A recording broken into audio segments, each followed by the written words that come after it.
That was actually one thing about this is I was a little bit like, oh, can I criticize her if I like her as a person? Because usually I try to depersonalize the authors we're reading as much as possible because I don't want to know anything about them. But I'm also incapable of not complaining about things, so that also ended up not being a problem in this review. Hey guys, and welcome to another episode of your favorite podcast, Unresolved Textual Tension. It's me, your host, Maria, and today with me, the ruggedly handsome William. Hey guys, it's me, extra rugged, extra handsome. And what book are we doing today, Maria? Today we are doing Apostles of Mercy by Lindsay Ellis, the third in the Noumena. I don't understand why they're called that. I don't either. I feel like it's going to come out at some point. Like, we're going to get there. But the third in the Noumena. The first book in this series, Axiom's End, was back in the baby stages of our podcasting career. Both Will and I had shittier cameras. I will not be linking it for that reason. And you were right. Your hair is ridiculous in that video. It's so bad. I don't know why. My hair just goes in and out like the tides. But anyway, and it was a book that Axiom's End was a book we both really enjoyed. We had some issues with. Truth of the Divine was a little mixed. We had things we liked. There was a huge section we did not love. And we also just walked away from it with the biggest complaint: not enough aliens. If you have no idea what these books are about, that's going to make zero sense, but we'll get to a premise in a minute. And here we are. William, how are you doing? Okay, so again, me and Maria, we talked about this 2 days ago when I was halfway through the book, and since then we haven't talked. So we actually don't quite know what either of us thinks overall. I will say that if you break this book into fourths, the first fourth, not good, kind of boring. The second fourth, fantastic. I was so interested. It was a genuine, like, people say page turner. I was like, I want to listen to see what happens next versus just go to YouTube or something like that. Like, I was genuinely interested. And then the last half, I was like, oh, I think Ellis had some plot points she needed to hit, but she doesn't actually know why she needs to hit them, and they're kind of pointless. And she's also not doing things in terms of the character arcs that she needs to. It's not bad. Truth of the Divine, there was a point right up until the second, third that was like, it was just so good. It was like this book. And then it fell off a cliff and we got Mopey Sex Apartment.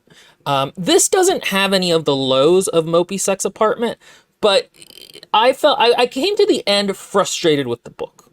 I don't think it's bad, but I'm deeply frustrated with it and Ellis as an author. Okay, I had a similar, as far as the beginning. I found the beginning a bit boring, and I have definite complaints that I'm going to lodge against the book, but overall, I found it, especially the last 3/4, I was page turnering the entire time. My boyfriend, who has watched me read a lot of these books at this point, said to me without me saying anything, "Oh, you're really enjoying this book." And I was like, "What do you mean?" And he was like, "You just keep reading it." And because like I would be like on the couch reading the book, because I got the Kindle version as well as the audiobook, and just like making time for it, like going to bed early. And he was like, "Oh," and so I overall really enjoyed it. There are some things that I think are not handled well, and most of them I think can be encapsulated in one particular character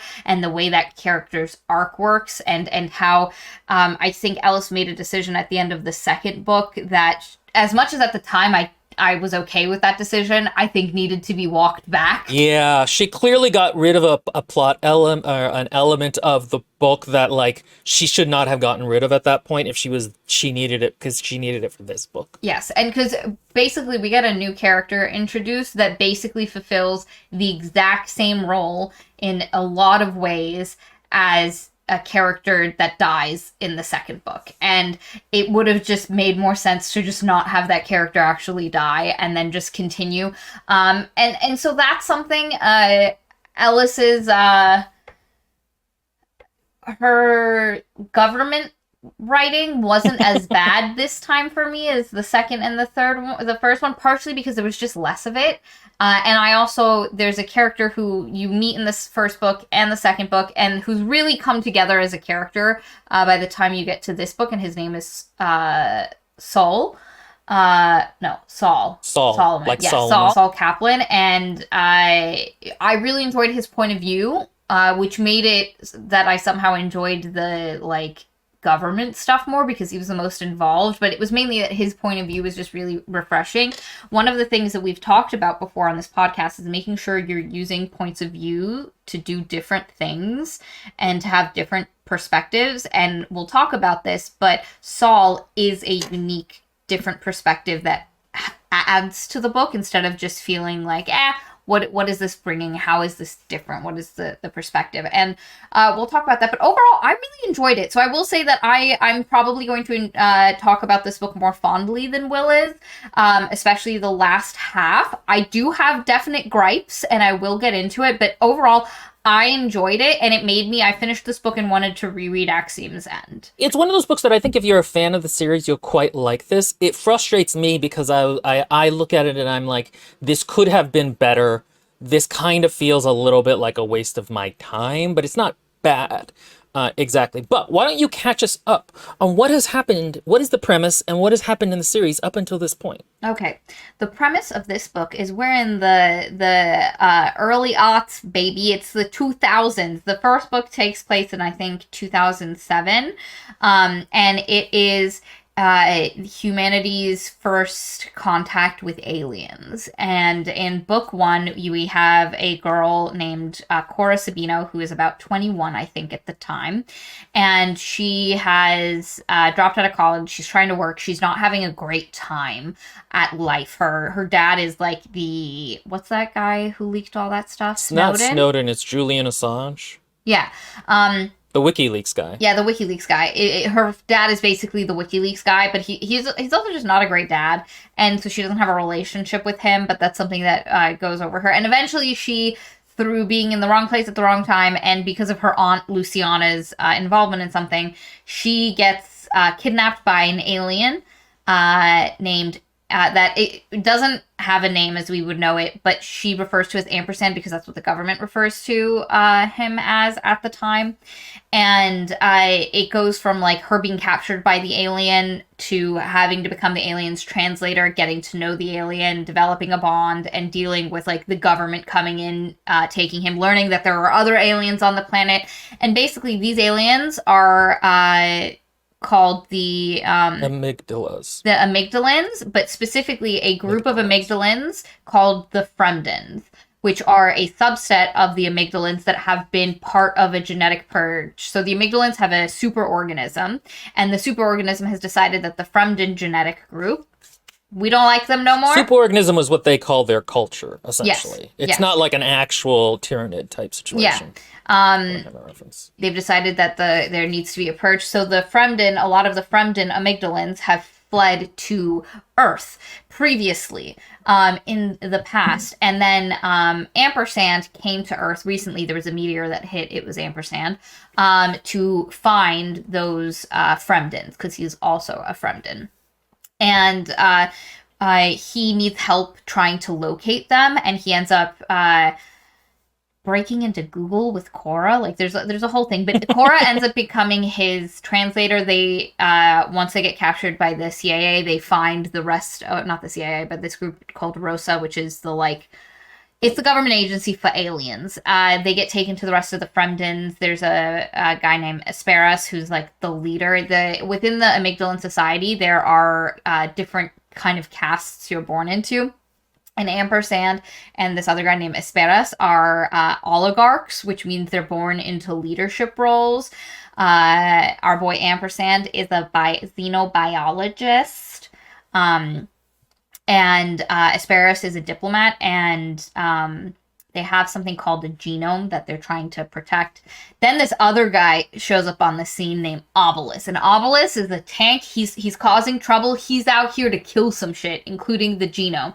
A bunch of stuff happens. Kora gets wrapped up into all of this. She bonds to Ampersand to the point where they become quite close and friendly, and he provides comfort at times where she's not handling stuff, because our girl Kora is an anxious bub. She has a lot of the anxiety. And one of Will and I's favorite scenes in the first book was Ampersand comforting her after she had had a huge panic attack. He's trying to like stroke her hair, but he does it in too mechanical of a manner because he's essentially a cyborg. And she's like, no, you need to randomize it a little bit or it'll feel weird. And like, that was like a nice touch. In general, in the first book, the alienness of the aliens is very prominent, and it is a really good aspect of the book. And we'll explain some of our disappointment with book 2. So that book ends after a giant conflict happens with this alien Obelisk. Obelisk, you think, is dead. At the end of the big conflict, Kora did not like Obelisk, super scared. Book 2 opens with her and Ampersand kind of bonding. Ampersand keeps breaking out of where the government thinks he's supposed to be and going to Kora's apartment. And they're having, they're continuing to get to know each other, but everything gets torn awry when there is a big event she has to go to with Saul Kaplan, who's one of the CIA agents, and she ends up getting separated from Saul, and Ampersand takes her to a cave because of something, and Obelisk, the Similar, so a Similar is the, like, warrior, like the cop class of the Amygdalans. Obelisk is a Similar, but he's in a different body, a different Similar's body, and she realizes Ampersand brought Obelisk back to life, and she hates that motherfucker. She don't like Obelisk for nothing. She gets really upset, fucks off. There's a journalist named Kaveh who gets involved. On top of this, another Amygdalan has come to this planet in literally has folded space-time to get here to find Ampersand, because the thing I didn't explain but is necessary is Amygdalans have things, they don't have biological families, but they do have symphiles, which are like kind of like family that they choose, where it's like they're in a... like a telepathic link, too. Yeah, it's like a pseudo-romantic but familial... pod, and you can have however many symphiles you want, and your symphiles can be symphiles with each other or not. But it happens by this fusion bonding thing where you would now become linked and you can access each other's emotions. For Amygdalans, this also means you can do high speak with each other, where you basically meld consciousness, so you can experience what they experienced on a very intimate level. And at the end of book 1, Ampersand fusion bonded Kora, partially to see if he could do it. Also, he lies to her initially and says it was to try save her life, to see if he could track her, but that wasn't it. It was literally to see if it was possible. He was developing feelings, should we say, and he was like, is this an animal or is this something that I can actually bond with? And it worked. One of Ampersand's symphiles was Obelisk, which is why he saved Obelisk, despite the fact that Kora hates Obelisk and is trying to save him. He's also made it so Obelisk doesn't remember everything, so he's a little bit more tame. But one of Ampersand's other symphiles comes to Earth for Ampersand. Like I said, folds the space-fucking-time continuum and pops up. And this is initially in that book referred to as Enola. Enola is all black. Everyone else is all white. All these Amygdalans are white. And they look like, I suppose we should describe that, they're kind of like if you took a deer, a praying mantis, and a dragon, and you smooshed it together. They've got like what are those things called? The crests. They have these long kind of spider-like fingers, and they've got like what are those legs called? Hind legs. So like they have the grasshopper like back legs type of a thing. They're also described kind of looking like velociraptors to an extent. But Nicola is all black because eventually Enola's name changes to Nicola, but we'll get there. Enola is all black because Enola takes drugs that help your mind but also dim your emotions and like really fuck shit up. Drug addict essentially. And has come looking for Ampersand to commit suicide with Ampersand. Amygdalans don't die organically, so they pick points where they commit suicide together with all of their symphiles, because in their society, grief, sadness, trauma, anything like that is not just a disease that can be fixed, that is something genetically wrong with you, and if that happens, you're dead. Like, if you sustain trauma and you then become mentally ill, you're dead. There's no rehabilitation for the Amygdalans. You're gone. And Nicola / Enola has trauma. Ampersand has trauma. So they can't go back to the superorganism because they'll die. So Enola / Nicola is like, I'm here, Ampersand, let's do it. communal suicide, so none of us have to experience any more grief, baby. And Ampersand's like, I'm not ready. And then he captures Nicola / Enola, Ampersand does. And then that journalist I mentioned, Kaveh Mazandarani, bonds with Nicola, like becomes friends with Nicola, and is very like curious. And Nicola immediately begins to bond because Nicola is very curious, and much more empathetic and emotionally aware than Ampersand is. Like Ampersand is real low on emotional understanding, and Nicola for some reason is very high.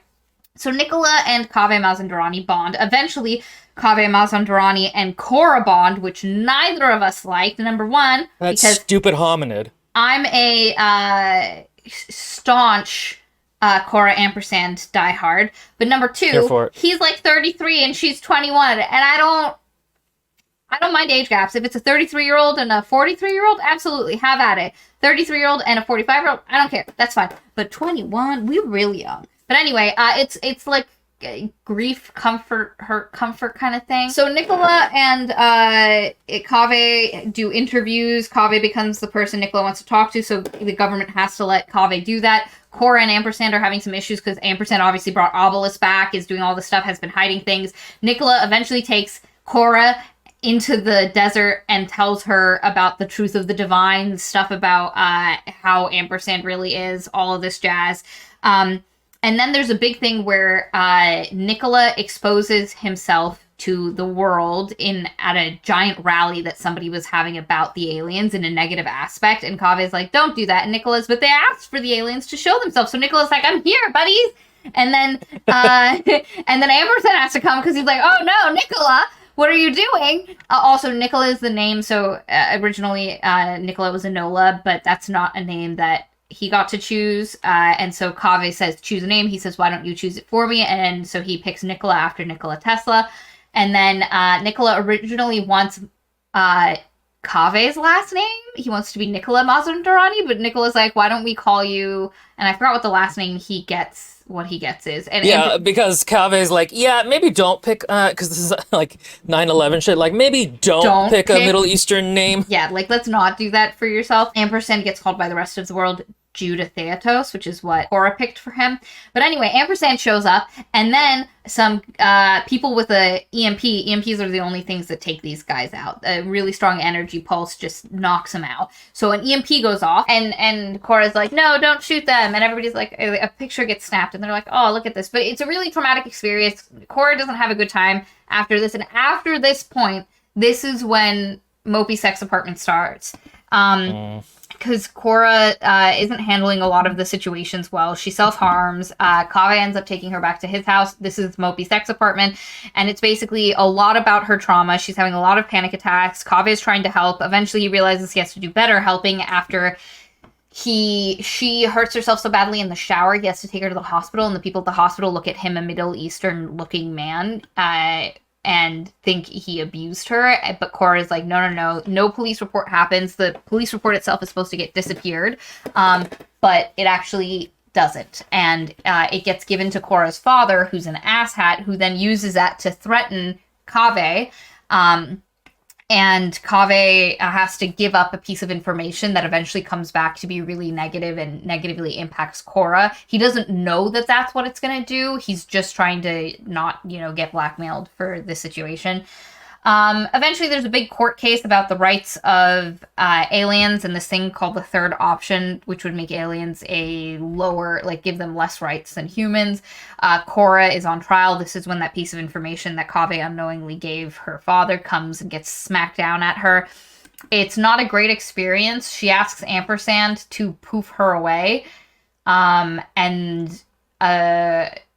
At some point after this, Kaveh's like, let's go to Europe, and I'll go. And she's like, no, I can't leave Ampersand. And something happens. They end up running away with Nicola and Ampersand. And then Kaveh gets shot in the head by some people. And then Nicola gets real mad and murder rampages and kills all of the people. And Nicola, we haven't said this, Nicola is super powerful. He's the strongest badass on the game. Like, he has telekinetic power that is just so insane and so powerful. Like, Ampersand can't deal with him. Like, nobody can deal with Nicola. And so when Nicola gets mad, Nicola gets real mad. And basically, that book ends with Kora being like, okay, we can go to another planet. Nicola told me that maybe because Ampersand's like ready to kill himself. He's like, Nicola, let's go. I have nothing else to live for. This world is fucked. Like, Earth is fucked. I'm out. Let's just go. And Cora's like, no. I'll let you try high speak with me. Nicola said that we can modify my brain to do it, and then I will leave with you and we can try repopulate humanity on a different planet. And that gives Ampersand something to do, and also he really wants to see if he can high speak with Kora. He's a xenobiologist, figuring out if an alien can do it. Well, and also high speak to them is just like the only way to speak to it's very important. You're really not a person unless you can do that. So there's there's this amount that like he also is grossed out by, essentially having sex with the dog, which is what fusion bonding with Kora is seen as essentially in his like language, in his culture. And they're able to neutralize Nicola, and we figure out that at the beginning of this book that Nicola is now like in an institute essentially, under asylum or quarantine, I guess you would say.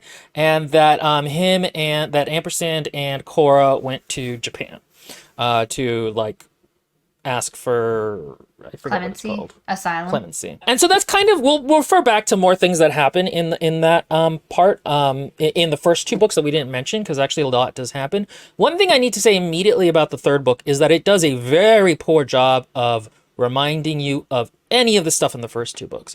I originally was thinking, okay, I'm going to rewatch our videos on the first two. And then I was like, no, books need to kind of stand by themselves. If it's important, the book will reassert that this happened. I had completely forgotten Nicola was a drug addict, and that was a big thing between him and Kaveh.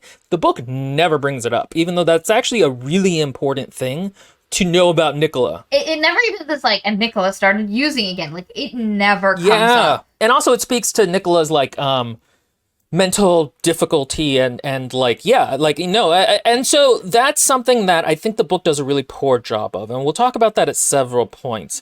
The other thing that I thought the book did a bad job of is, because the book essentially starts with Kora meeting the protege of this is Paris, who is his protege, and I hate her almost as much as I hate Kaveh. So to recap for a minute, the reasons I don't like Kaveh is everyone sucks his dick, and B, he gets in the way of Kora and Ampersand time-wise. Like, a lot of the second book is him and Kora's relationship, and I don't care. I just don't care. I came here for alien boyfriend. Who's this stupid hominid? So one problem I had with the second book, just to go back to it, is that it spends a lot of time on Kora's depression and the dark night of the soul of her and Ampersand's relationship and their trauma. And the thing is that I understand why Lindsay Ellis finds this so compelling. For those who don't know, Lindsay Ellis was a video essayist who got just absolutely brutally harassed online for years and eventually just could not do it anymore and went offline.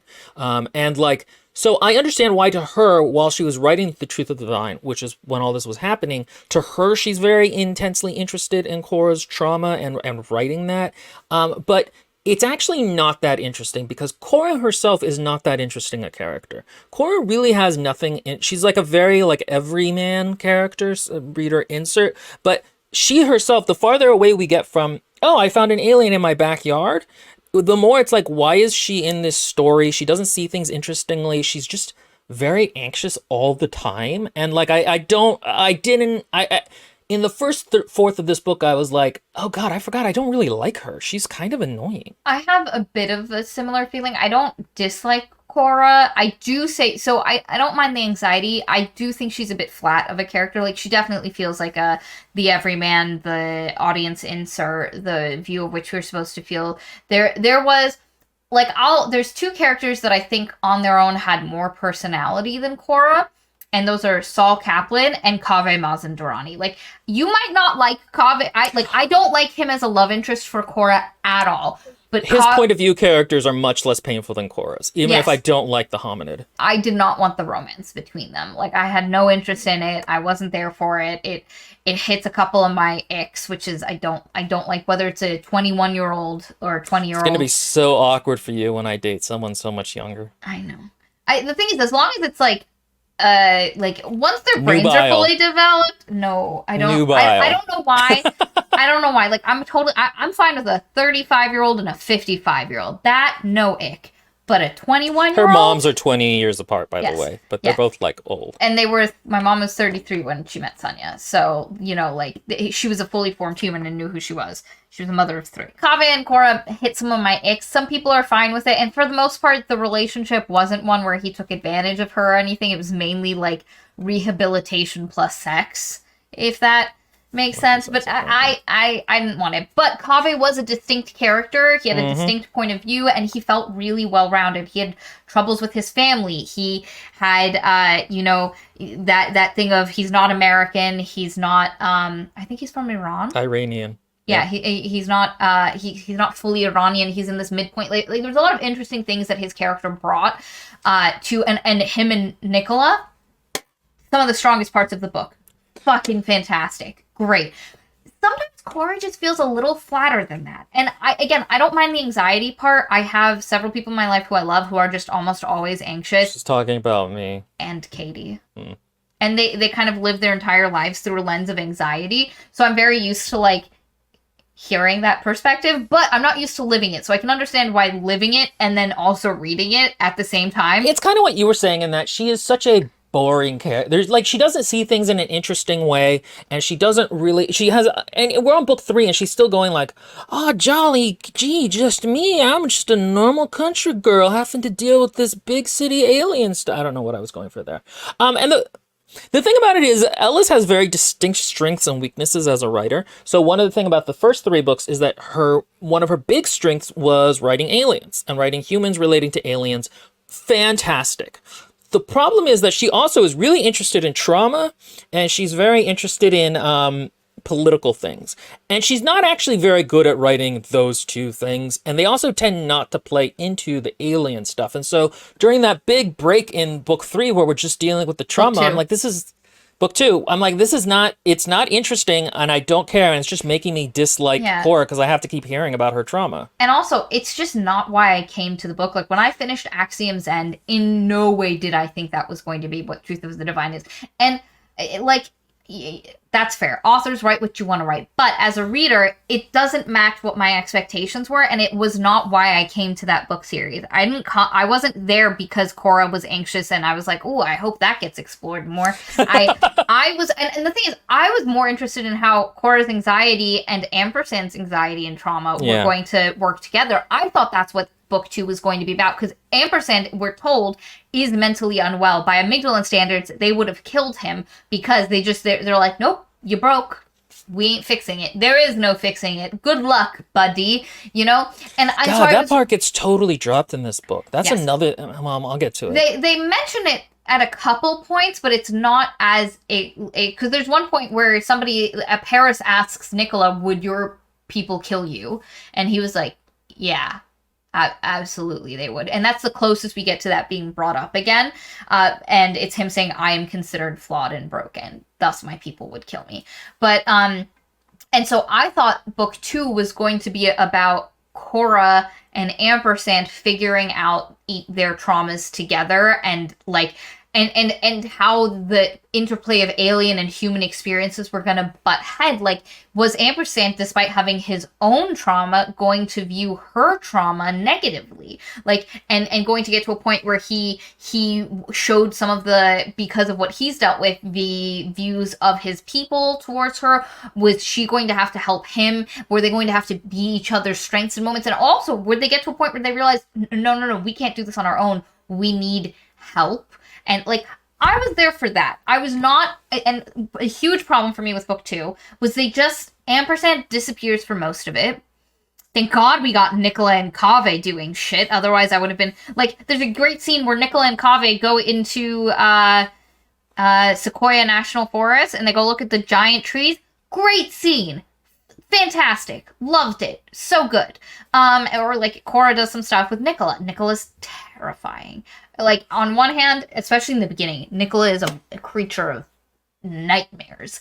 And then And then with Kaveh, it's just Kaveh's best boy. Like, and there's a funny meme that Will showed me where, like, Kaveh, I'll Nicholas, put it up here. Yeah. Basically, Nicola keeps doing this stuff throughout the book to show that he loves Kaveh, and like they're very devoted, and he calls him dearest one. And then at the end, there's a little thing where Kaveh's like, and then Kaveh wrote, "Yeah, I love Nicola. He's my best boy. We're BFFs, broskies." totally friends." Yeah. It's like Nicholas so obviously in love with Kaveh, in his way, and Kaveh's just whoop right over the top. But anyway, and so if it hadn't been for that, because for the most part, like, there's just not enough aliens.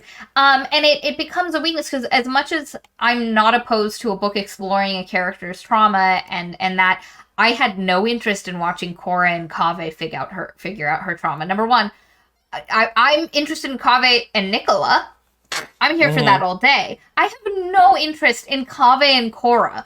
As, again, it enhances, it hits some of my icks. Basically, it felt like a large part of the second book was devoted to getting to the point where Kora goes, "Fuck it, humans suck, we can go off-world." And it feels like a lot of this book isn't actually that.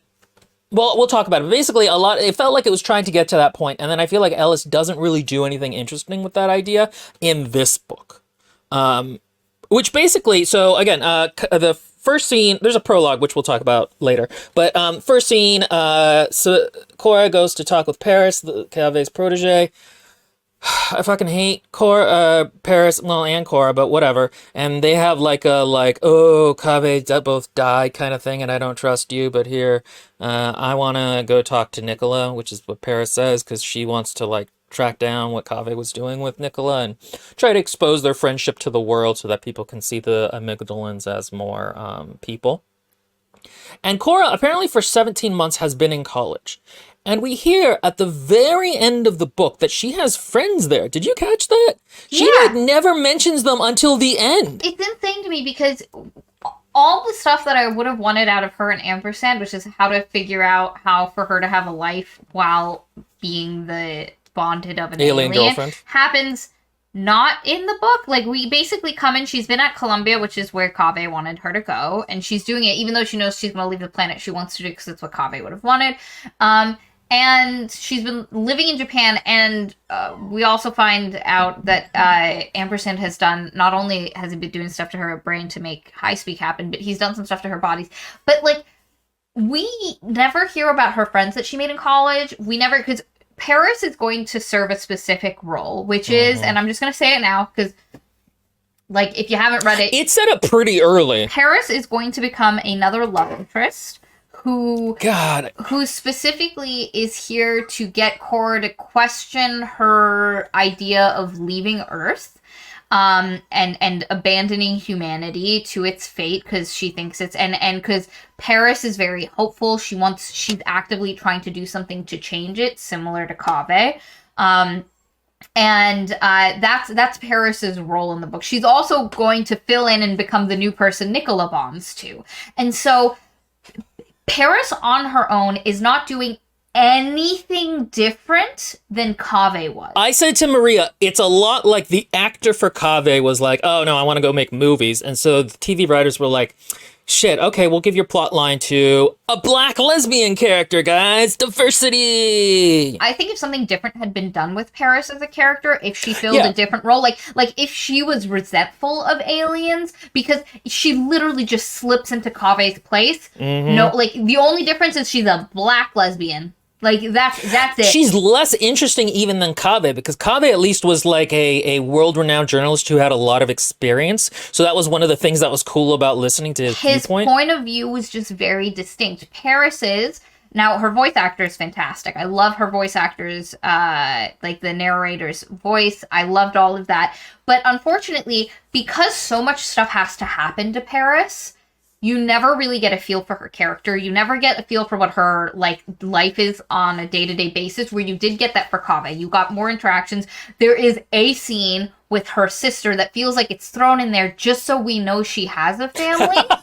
And it also doesn't feel organic. It's the weirdest scene. The fact that he tries to have this conversation with Kora out of school is just a bizarre one. But anyway, and so it honestly, if I think a more interesting arc for Paris would have been if if Kaveh, her mentor, her best friend, gets killed because of the aliens, and she already has a fear. Let's say she just has a fear of space, of things. She has a huge existential crisis about, like, just as a person. Because I know people who are terrified of space travel and poking around in that. It's me, guys. I don't think we should do it. I take the Dark Forest approach. Those of you who have read that book, you don't. If you hear a twig go snap in the Dark Forest, you shoot before you ask questions.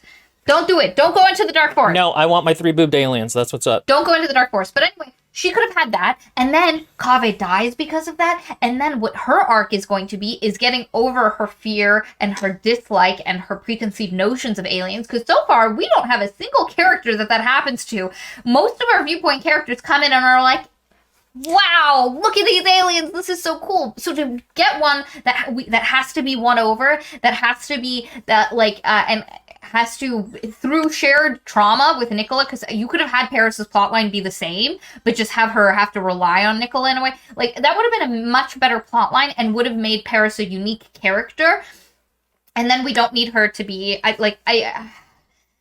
don't think Kora. Well, the other thing is, again, she's a very flat character. She is Kora, like except she makes more dweeb references. And she's a confident. She doesn't have the anxiety. She's a bit flat, but she's more confident. She's not as anxious.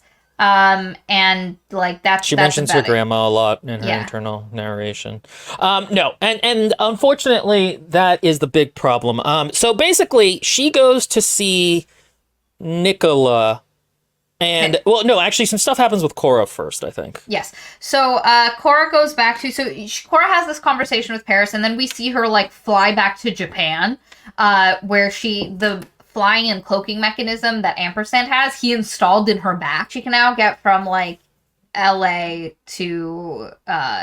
or New York to Japan in, like, half an hour. And her body has to go into stasis during it. But anyway... Ampersand wants to try the high speech again with her. He's made some adjustments and he'd like to try it again. And we learned from Kora that every time they've tried it, she gets a bit of a headache and it's gotten progressively worse as they've done this. And so she asks for time in between the things, and he says, like, and there's also a moment where Ampersand texts her and says, "Please come home, dearest." And Paris sees the text and is like, well, that can only be from one person. That's fucking wild. And again, having it so that Paris hates aliens would have made that a much more interesting interaction, especially for her to eventually develop a bond with Nicola that mirrors that and realize, oh, I'm in that. I judged her for this, but no, that's not what happens. Anyway, and so they try the high speak, and he's built so they have a house in Fukushima Prefecture in Japan that this rich billionaire gave them, and underneath he's like carved out into the rock of the mountain. The bat lair. His bat lair. And in it, he has a sensory deprivation tank that Kora has to go into, and he gets in there with her. And this is the first time high speak almost works, because she slips in, and all of a sudden she's in a nebulous space, and there is a giant, dark, looming, terrifying presence barreling down at her, and she can feel the intent of taking over her and it consuming her. And in that moment, she's like, if this happens, will I be me afterwards? And she's terrified because she's like, that's Ampersand's consciousness. Now, Will is going to make a point about this scene. I give you the floor, sir. Thank you. Okay, so this scene, in the audiobook, they have like a low droning in the background to show how creepy it is. Here's the problem. It's too short. It's about a page or two. This, to sell that Kora is from now on at this point going to be kind of scared of Ampersand, which is going to happen for like the first fourth of the book, and then they're just going to forget about it because whatever. But mostly you're supposed to think that Kora is now like scared of this part of Ampersand and doesn't want to become high speaking. It's not a strong enough scene. Like, it just isn't. It's not atmospheric enough. It's not horrifying enough. It doesn't last long enough. And one of the things I've realized, because I have been doing a bit of a reread of A Song of Ice and Fire with my illustrious co-host Lynn Berg, you can get that on our Patreon, is that Martin in A Song of Ice and Fire is extremely good at writing climactic scenes. So like the Red Wedding, for example, everyone remembers that. He is able to focus all of this character growth and emotion into one scene that makes it sing. And he's able to do creepy really well. And this part of the book needs it and doesn't have it. It's too fast. Like you get the idea, but you don't feel it. And this contributes to a bigger problem, which is that Ampersand is a dick. And he has been since the first book, but it was always, it always had to be kind of carefully balanced with, okay, but there are these moments where him and Kora connect and you realize he sees things differently because he's an alien or he has this traumatic history. And those have to be very carefully balanced, and in this book they aren't. For large parts of the book he says he likes Kora, but then he's just kind of a dick to her. And so this is something where I think Ellis was sort of depending on you already going in liking this relationship, and I'm like, no, I needed to be reminded of what that kernel of the two of them connecting is. Like, why is Kora still doing this? And it does, I will say that it does take too long for a moment where they actually connect and have a moment to happen, because you do need that, because Ampersand's entire civilization is built on several, like, there's a thing that the way relationships work is in a hierarchical sense. Mm-hmm. If you are in a relationship with someone, one is taking a dominant caretaker role and one is taking the subservient obedient role, and like the person who's taking care of is completely responsible for taking care of the other person. It's a lot of work on their part, but the other person is expected by choice. It's not like if you don't want to be obedient, then you don't, we end the arrangement kind of thing. But that's one of the great ambiguities of the work, is how much of this is aliens thinking differently than us and how much of them is this kind of, you know, doing the noblesse oblige, you know what I mean? Like, that's one of the things. It's like, okay, these aren't humans. So if a human was saying this, a human society, you would be like, no, this is an excuse for you to keep power. But these are aliens. So there's a certain interplay of like, okay, maybe they do feel this way about it or not, which I had really enjoyed. And the thing is, because we don't have a scene that really grounds us in, because like this book starts with Kora feeling like she's falling out of love with Ampersand. And it persists for quite a bit of the book, where she's like, it's a little bit of a job. She's not as like the pull that you felt in the first book and parts of the second book is not there. She really enjoys spending time in New York, and she wants to spend more and more time in New York. She doesn't want to spend as much time with Ampersand. So it feels like two people falling out of love. And so then watching Ampersand trying to grasp at her and this thing, like, you needed them to be reestablished as and this entire book would have worked. And I argue that the scene where she gets terrified of Ampersand would have worked better if they had had a really positively represented relationship beforehand, where her, like, the reaction in the afterwards would have felt like such a snap and break in their relationship, so as to be noticeable. And that it 100% is something that should have been done better. I came into this still fucking loving Ampersand, and I did watch the video for the second book. I read halfway through the conversation between Paris and Kora in the first chapter and went, no. I need to reread, because I was also like, who's Jude and who's Nicola? Like, I can't remember which one's which. And so I had to go back and reread and okay. And Nola, because like I walked away from book 2 basically calling Nicola and Nola still. Yeah, because me and Maria both like the idea that Nicola is female and that his name would be Enola, because that was what it was initially, and we just feel like that would be more interesting. But yeah, no, and that's the thing. This book does a very bad job of resetting up the whole world. Yeah. And also just reminding you why you want to, you know, root for these characters or not. Because the next thing that happens is, we'll talk about it in a minute, but we'll talk about this scene in a minute, but Paris goes to see Nicola, and then basically what happens is, for the next like fourth of the book, it's her and Kora getting it on in like a New York apartment or whatever, and Kora avoiding Ampersand because of the dark mind thing or whatever. Okay, here's the thing, and this is what I texted Maria, and I think she took me a little too literally, but I'm going to use this as a shorthand throughout the book. He shouldn't use this. Please note, I still maintain. It's a shorthand. Kora is a hoe. She, when she has emotional problems, goes and latches on to somebody else. And the thing is, I don't think the book realizes that she does that. because this is exactly what she did with Kaveh, and it is even to an extent what she did with Ampersand in the first book. When she's feeling emotionally low, she latches on to a different love interest. But the thing is, again, the book doesn't at the end of this book go, oh, this is the second time you've done this. This is I need to look at this, I need to assess it, and I need to become cognizant of doing this. And I have to decide what I actually want. Oh, and how does this impact my relationship with Ampersand? No. She just is like, oh, isn't Paris awesome? She's so great. And again, I'm not here for the hominid romances. I'm just not. I'm sorry. Apparently, I will pick alien boyfriend and human girlfriend over hot cis lesbians, which I never thought was a thing I was going to say, but it is. And the thing is that it's a large part of this book at the beginning is the two of them playing house. And I'm like, I came here for the aliens, guys. I didn't come here for this bullshit. And also, in world 18 months have passed. It does not feel like 18 months have passed.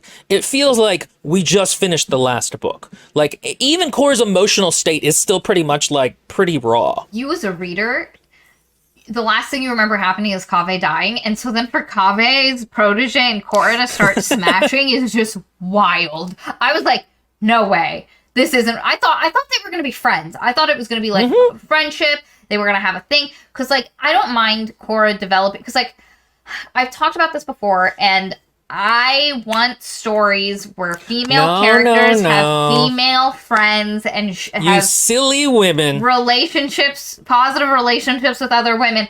I don't know why that's so much to ask. And, like, listen, I'm all for some representing like lesbian relationships, queer identities, or queer relationships. Because in this case, Kora is definitely bi. But I also just like I would have liked. You could have replaced Paris's role for Kora. Could have been replaced with like one of her college friends, like yes, and not had a romantic edge to it. And then you still could have had Paris going off on her arc of I don't like aliens. Because they'll be separated for a lot of this book, and it has nothing to do with anything.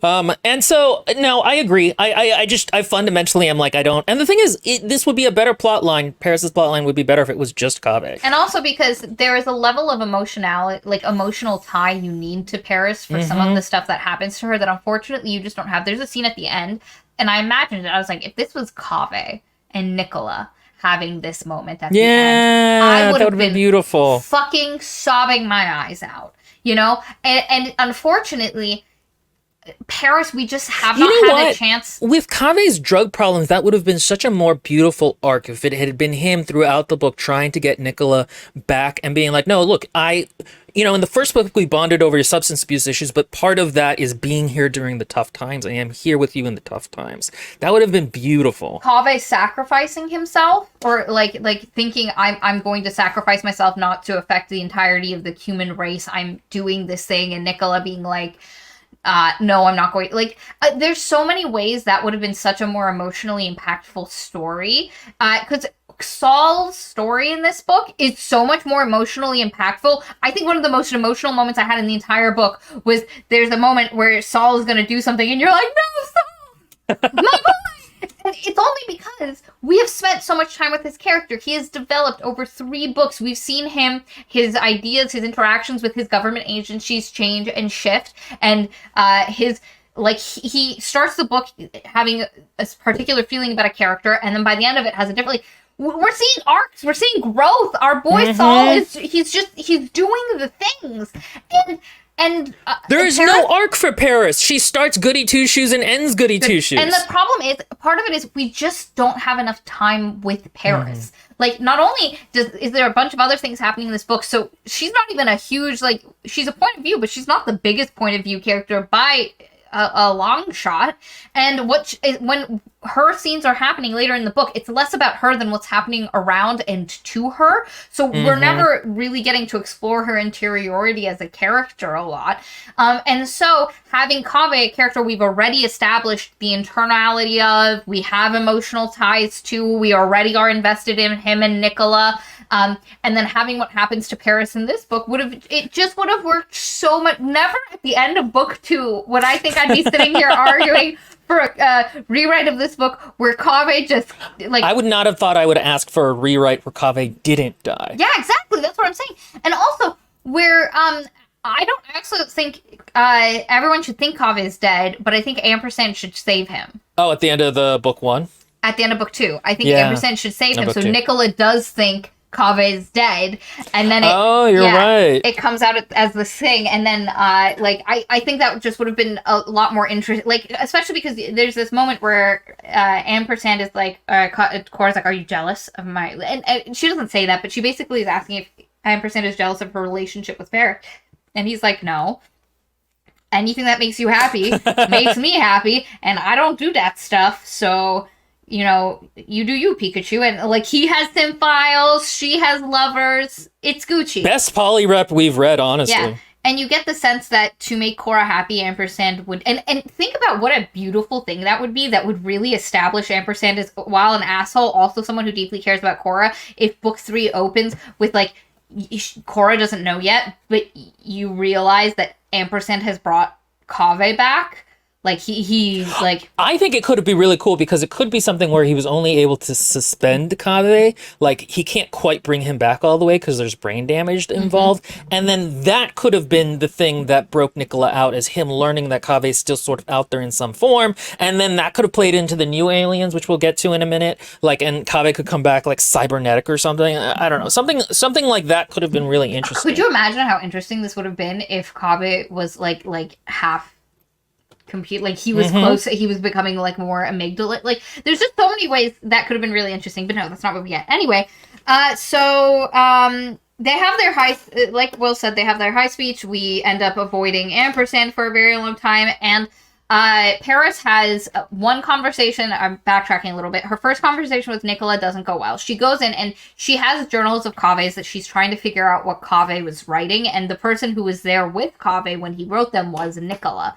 So she wants to talk to Nicola to figure it out, partially because she wants to continue Kaveh's work. Posthumously, Kaveh published an essay about him and Nicola's trip into Sequoia National Park, specifically to illustrate the relationship they developed and the personhood of Nicola, the way Nicola appreciated the experience and everything.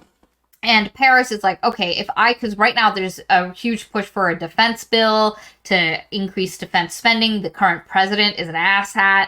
And Paris is like, if I can remind people that these aliens are people and continue Kaveh's work, we might be able to get, fix this situation a little bit. And so she goes to talk to Nicola, and she tries reading from Kaveh's journal. And one of the things she's told about Nicola is, while Nicola's power core has been removed from him, so he can't do half of the shit. Like, he can't do a fourth of the shit he was able to do with his power core in the similar body.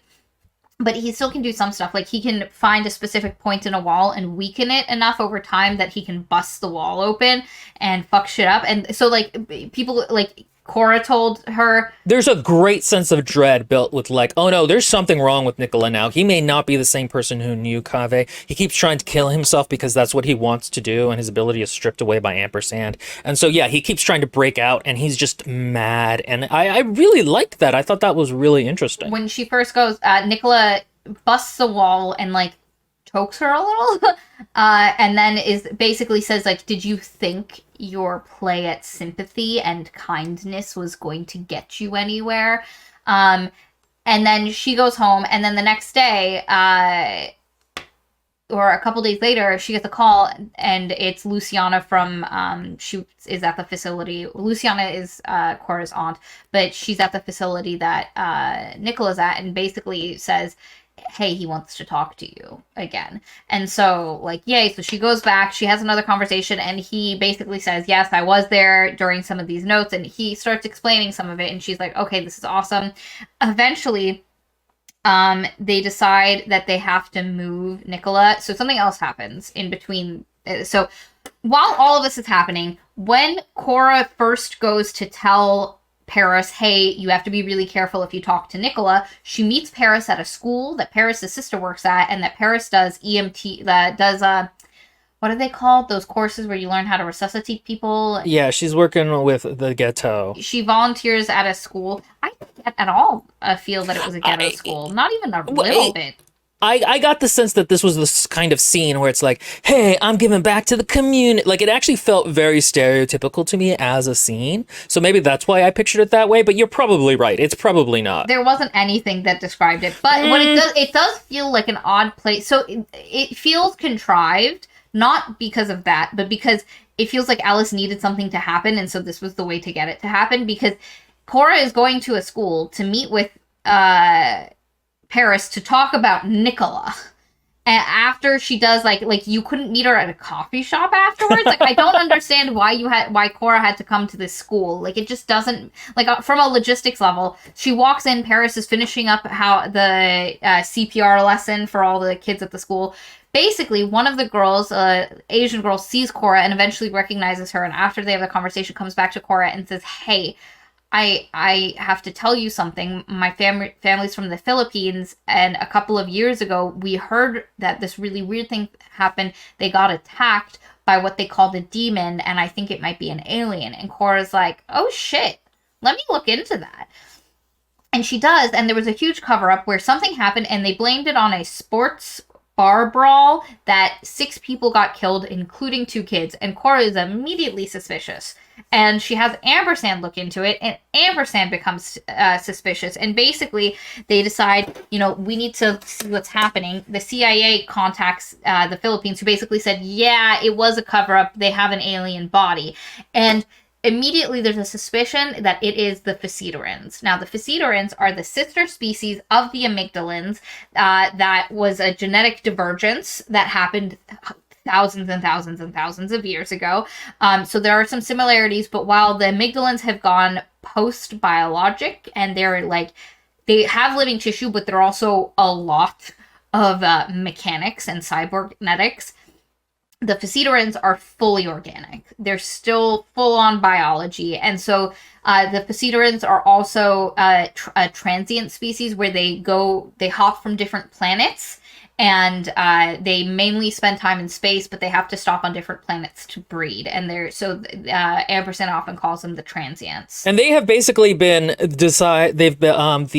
superorganism, the amygdalans, have decided that the transients, the Faecerins, all need to die, essentially, so they keep trying to wipe them out every time they find them. Yeah. Ampersand also calls them cannibals because they eat other amygdalans sometimes, and in general they've been built up through 3 books as they're just super violent monsters, essentially. Yeah. And so you go into this being like, oh, this is going to be cool. I'm sure there's going to be some kind of a moral about not judging people, but this is going to be cool. Another alien race who thinks differently, and that is not what we get. But go ahead. There was a scene at the start of the prologue, which was basically some kids who have done something that we don't know what it is, but they blame themselves for this. One kid, Lorenzo, blames himself for all of this, and he's being attacked by a creature. And at first, based on the description, you almost think it's an amygdalan, but then when they start hacking at it with blood, also its jaws look like Predator from the Alien and Predator movies, which you're like, that doesn't sound like an amygdalan.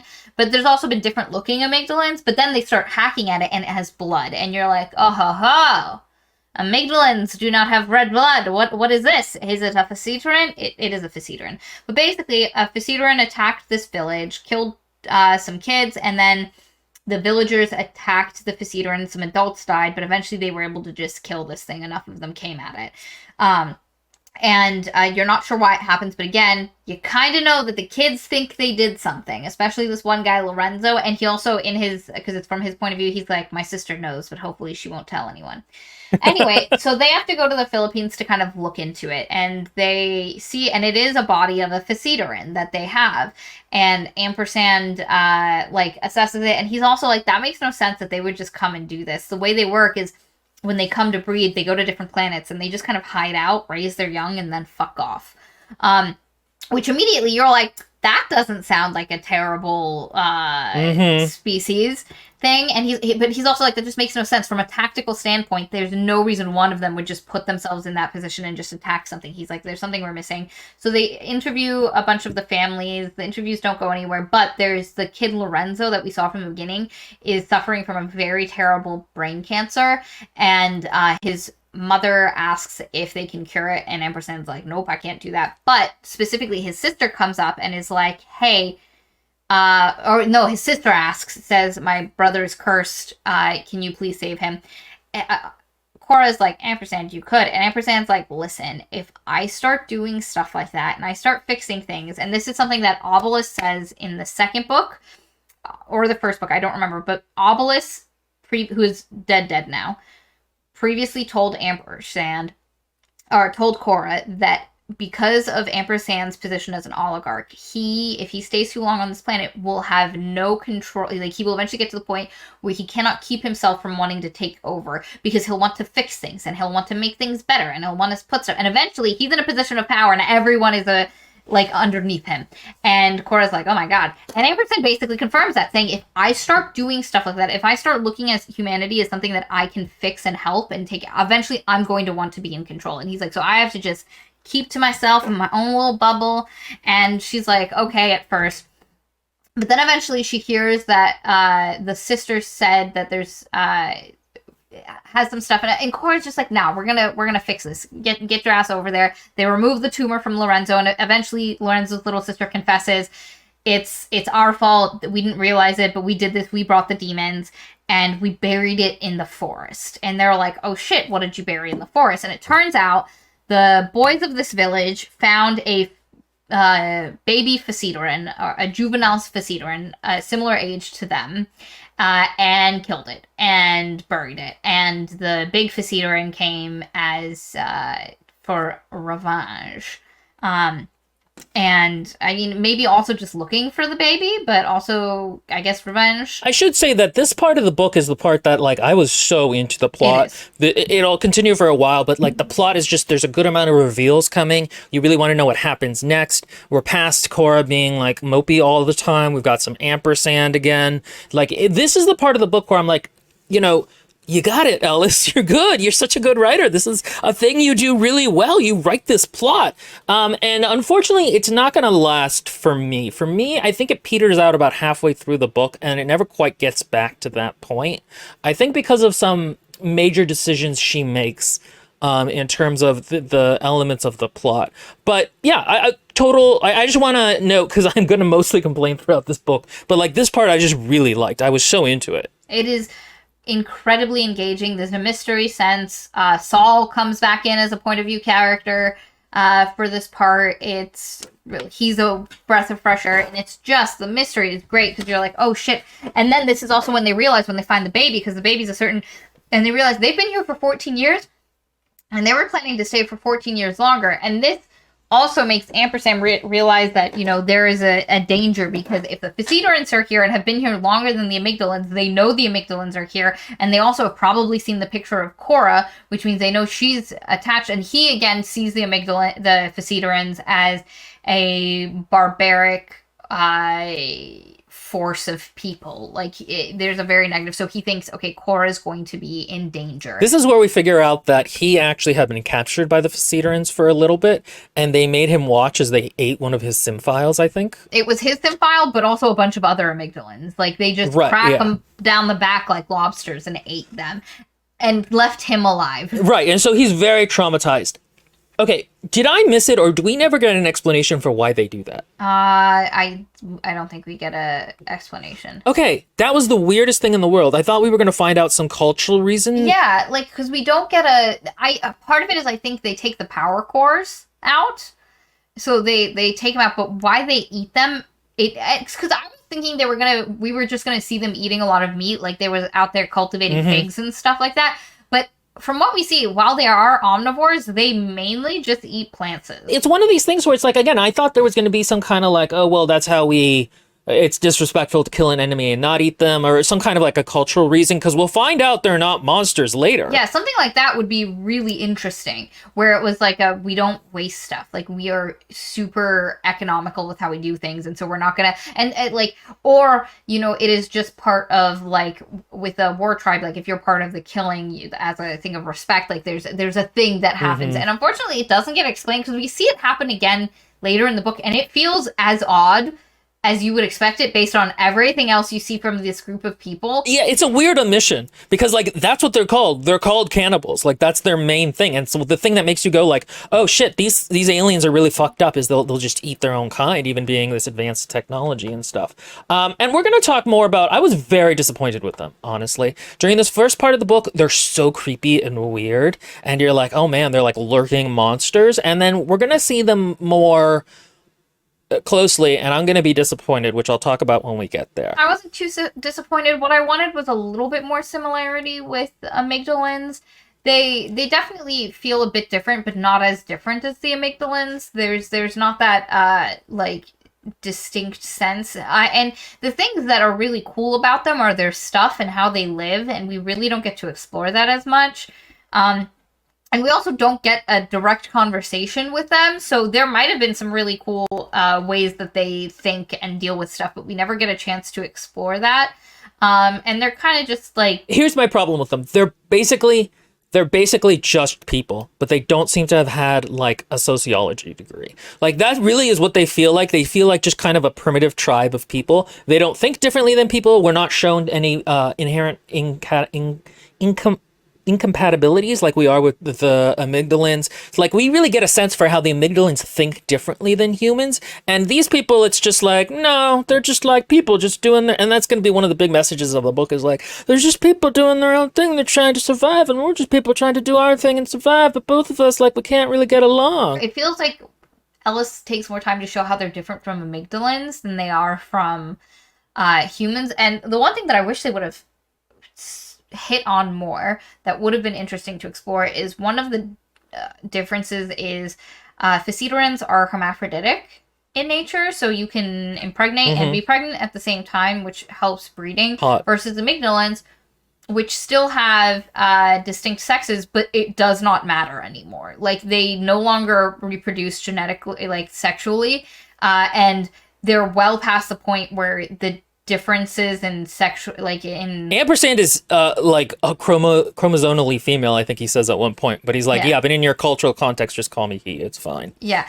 versus and there's an idea that the amygdalans, the males were smaller than the females, so it used to be that the females were more in power, but now because of how they have their like exoskeleton technology with their post-biological bodies, that none of that matters anymore, so they're essentially like they're socially hermaphroditic rather than actually biologically hermaphroditic, and so it's but that like it doesn't get, because you do have this instance of these two species that have a different way of thinking about what sexes, chromosomes, all of that, and the amygdalans, it feels really distinct, but the Faerin are only mentioned in opposition to the amygdalans, not to humanity.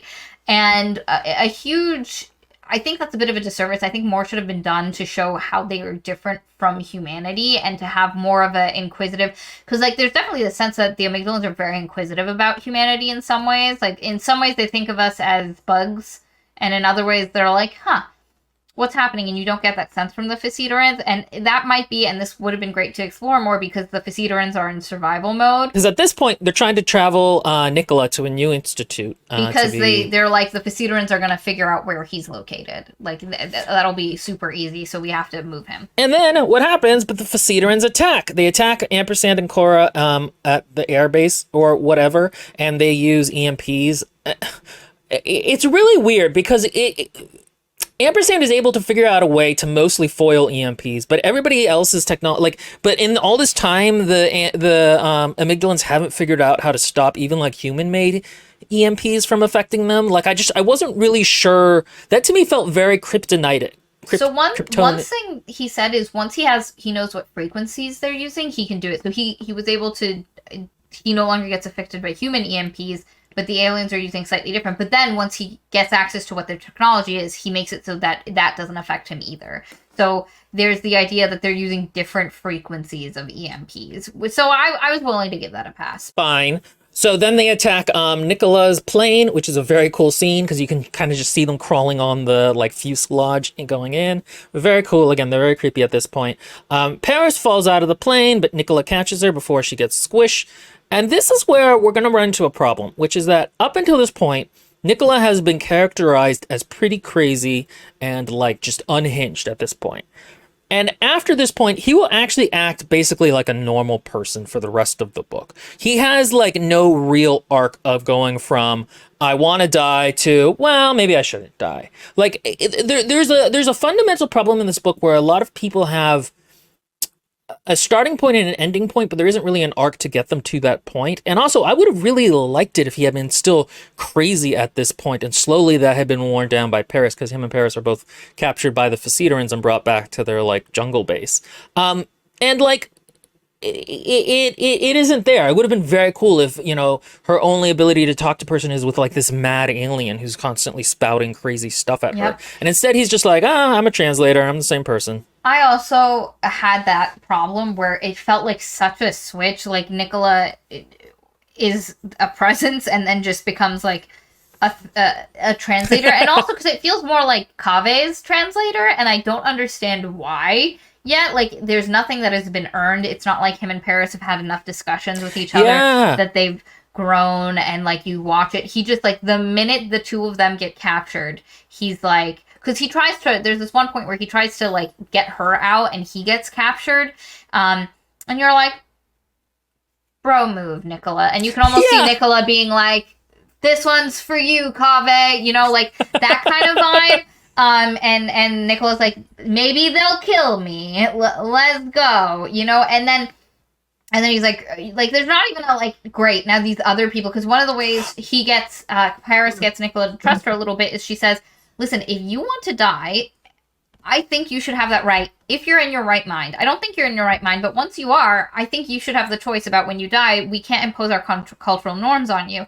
And so I would have liked if he gets into the situation and he's like, great, I'm captured by another group of people who also won't kill me and or let me die. Yeah, he should have kept trying to get them to kill him, even if it cost Paris her life too. And then his arc should have been like, okay, no, I do like this bug roach human, and like I'm gonna, you know, save her life. Like there should have been something there, but he just immediately is back to being Kaveh's translator. Yeah, and it's like, I don't understand why Ellis, who can write these relationships so well sometimes, at other times just doesn't. It feels like a holding pattern. Paris and Nicola, holding pattern is a perfect description, is in like compared to Paris and or Kaveh and Nicola, which was engaging, really cool. There was a sense of like a lot of like Nicola was still scary, but you know Kaveh was doing his best. Like it was just. And this is just and basically, again, during this portion, it is less about Paris or Nicola than it is about you learning about the Faerin by their interactions with Paris. That's it. And so Nicola is just this defanged voice in a box, like, because you don't see her, you don't see him. Paris is kept separate from him in a hole in the ground, but she can still, when she has her little earpiece in, she can still talk to him. And eventually, while Paris is captured and she's learning about the Faerin, the children of the Faerin are interested in talking to her and learning from her more than the adults are. So the children start giving her water, they give her some alien fruits, and basically you learn that the Faerin come to planets. They adjust things to their, like, the way they farm is different, but they can take human plants and make it, like, more nutritious or adjusted in ways to benefit them. And so at one point, Paris eats a fruit that is like a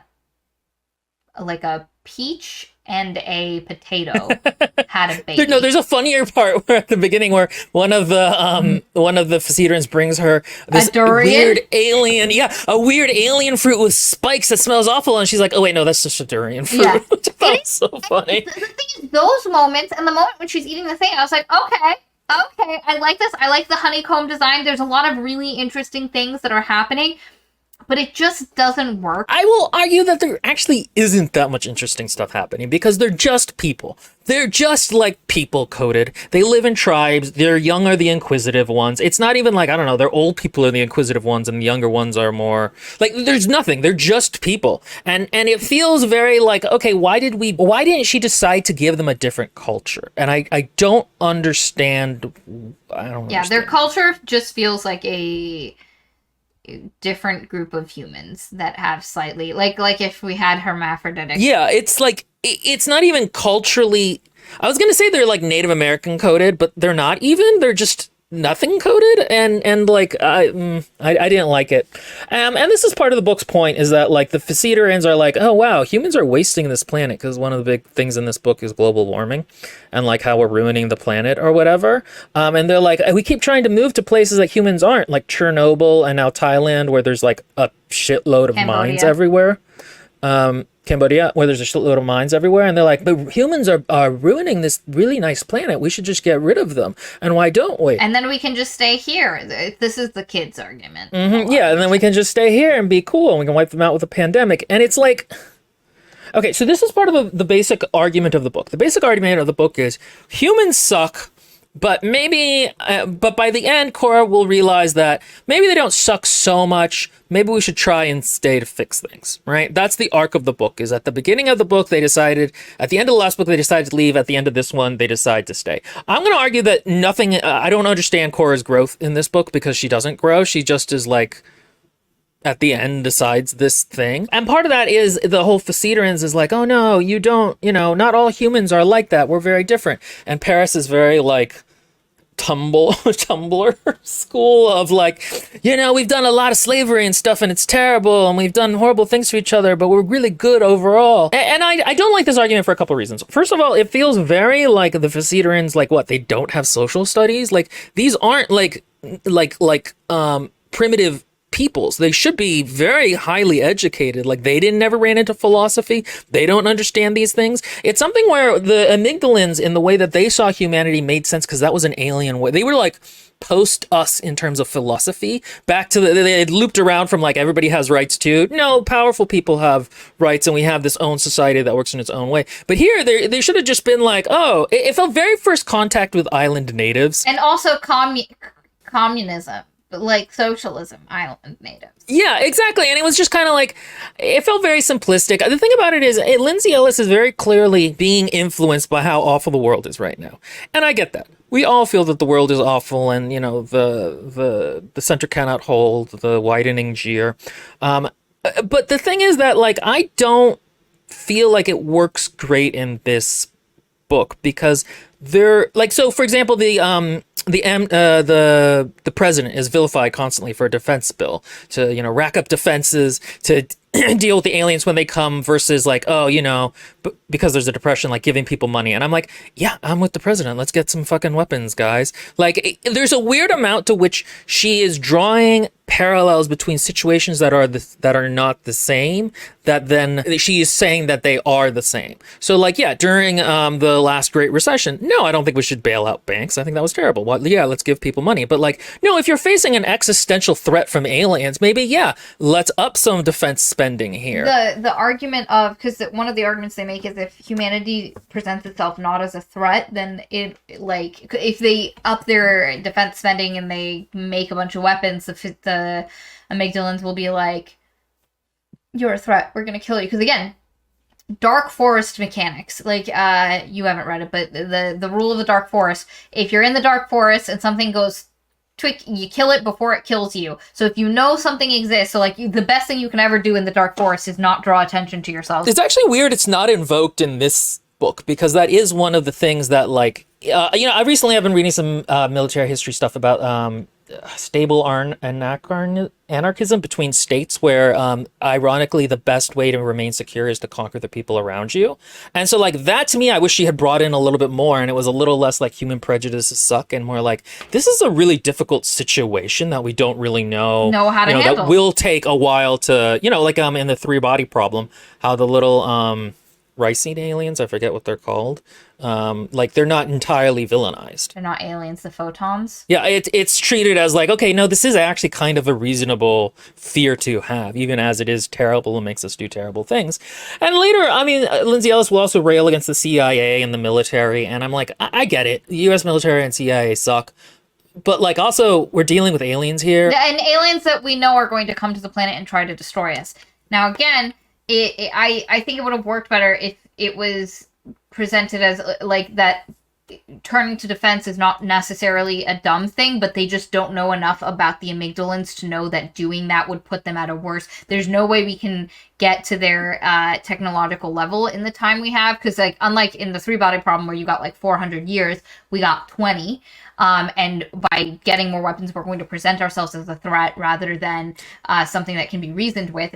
But again, if that's the case, we need to be on a political stage talking about that. Okay, they're not going to be like, oh, we could wipe out their planet, but now they have a couple hundred nukes, so we think they're if the argument is that no defense bill buildup will be useful, then it's also not going to make us a more aggressive presence. Like if we're powerless before them, they're going to know we're powerless regardless of whether we have a lot of. Well, I think the idea is that the attempt to get weapons shows that we are willing once we do become technologically advanced enough. So the idea is if they get here and we have invested a bunch of money into weapons and stuff, even though now it's not a problem, if they just left and went, okay, you're not a threat, 400 years later, when we do have more advanced technology, we then would become a threat. So that's the idea, versus they get here and we're like, we've prepped, welcome, let's like the talk and showing a more, and so the idea is to show you're not a threat is to present not a threat. Anyway, but that, like, only the characters talk about that and nobody's going onto a political stage being like, hey, we heard from the aliens. They gave us information. This is what they say. We should probably listen to them. We have some right here. Well, okay, and see, that's the thing. Somebody says to Kora at some point that she should do that she needs to utilize her public voice more. And at the end of the book, she decides, okay, I'm going to use my public voice more to do that. But there's nothing throughout this book of why doesn't she start that earlier, and what is her journey to getting to the point where is it an anxiety thing? And then she overcomes it. Yep. Yeah, exactly. It's just like by the end of the book, she's like, Paris is with the Faerin. Kora is trying to rescue Paris. She knows Paris is alive. There's a second where we think her aunt is dead, but you find out the Faerin, all the rest of the humans that were still on the plane, the Faerin moved the humans elsewhere so they could be found, so they're all alive. But Kora is determined that Paris is alive, so Ampersand is helping her, because like the Faerin probably have, because he knows Nicola's alive, because he hasn't felt Nicola die. So he's looking for Nicola. Paris is looking Cora's looking for Paris, and so the two of them are kind of like buddy copping their way with some help from Saul. They end up having to go to Russia for some stuff. There's fake dating for some reason in this book. Yeah. Okay, what is going on with Saul and Kora? I hated that because like there's this chapter where Saul's like, everybody, like Paris sleeping with, everyone wants to sleep with Kora. Why can't people leave Kora alone? And then that leads, because like Saul legitimately thinks that, and then that leads to several chapters where he just fucks with Kora for no reason, and the book never is like, and it's just like, maybe he was punishing her for hating Mazandarani and you know, the fact that Mazandarani got all this stuff, but like, because I like that Saul is one of the only people who's just like, I'm friends with Kora, I don't want to sleep with her. Other people should not want to sleep with her. She is young and she's gone through a lot of shit. And I'm like, yeah, buddy, me and you, same page. It's so weird because he thinks that, and then he gets to the elevator where she's standing and he's like, well, damn. And he checks her out. And then that's like a thread throughout the rest of the book that he like is into her. And the thing is, like, I don't believe this from the Saul who we weren't in the head of in the first two books. Like, why is he after this skinny little bitch? Like Saul as a character was cool because he didn't really give a shit about Kora or what was going on. He also gets legitimately mad at people. Like, he was mad at Mazandarani for the situation, you know, that like, and he says to Luciana, why didn't you take her home that night? Why did you let her go home with that 33-year-old man? And this happened, like, and it feels legitimate, and then you're like, did you want to be the man, Saul? And it's just a real weird, and I don't like that aspect of that at all, especially because by the end of it we don't deal with it. Like, Saul and Kora are like, we're friends, bros, and I'm like, I liked having Saul in this book. I thought his perspective was very cool because it feels very different than Kora's or Paris's or even Kave's. I wish he had been a little more like humanity. Fuck yeah! Like I would have liked it if he was a little bit more pro-US, pro-human. Like no, aliens suck. We do need a security, whatever. Even as flawed as it is, but he starts the book very disenchanted with American intelligence and the army, and there's a problem where Ellis is really good at writing alien villains and really bad at writing human villains. So, I swear to God, there's a mustache twirling general that's been in 3 books now who just feels incredibly unnuanced.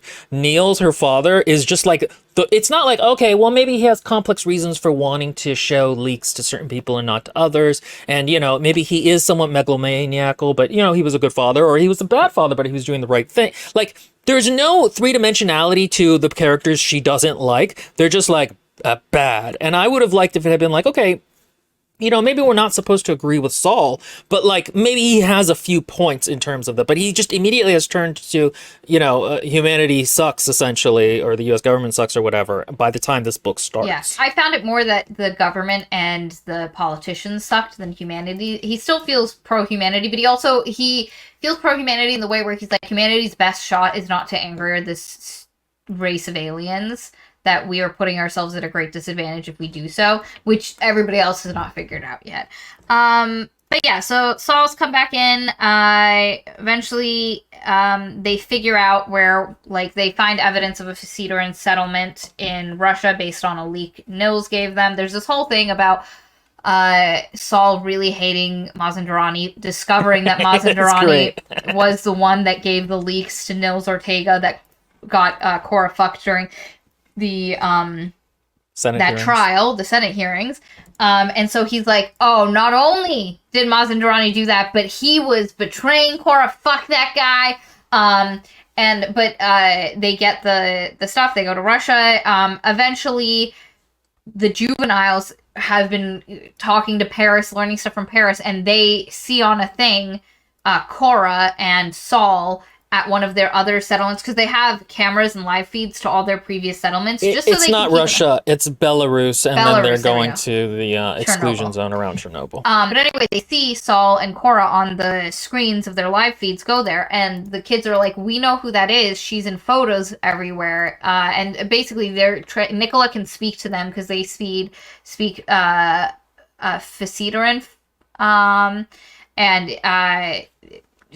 Nicola's translating, but they basically say, we see that girl everywhere. Why is she important? Paris has to explain some stuff.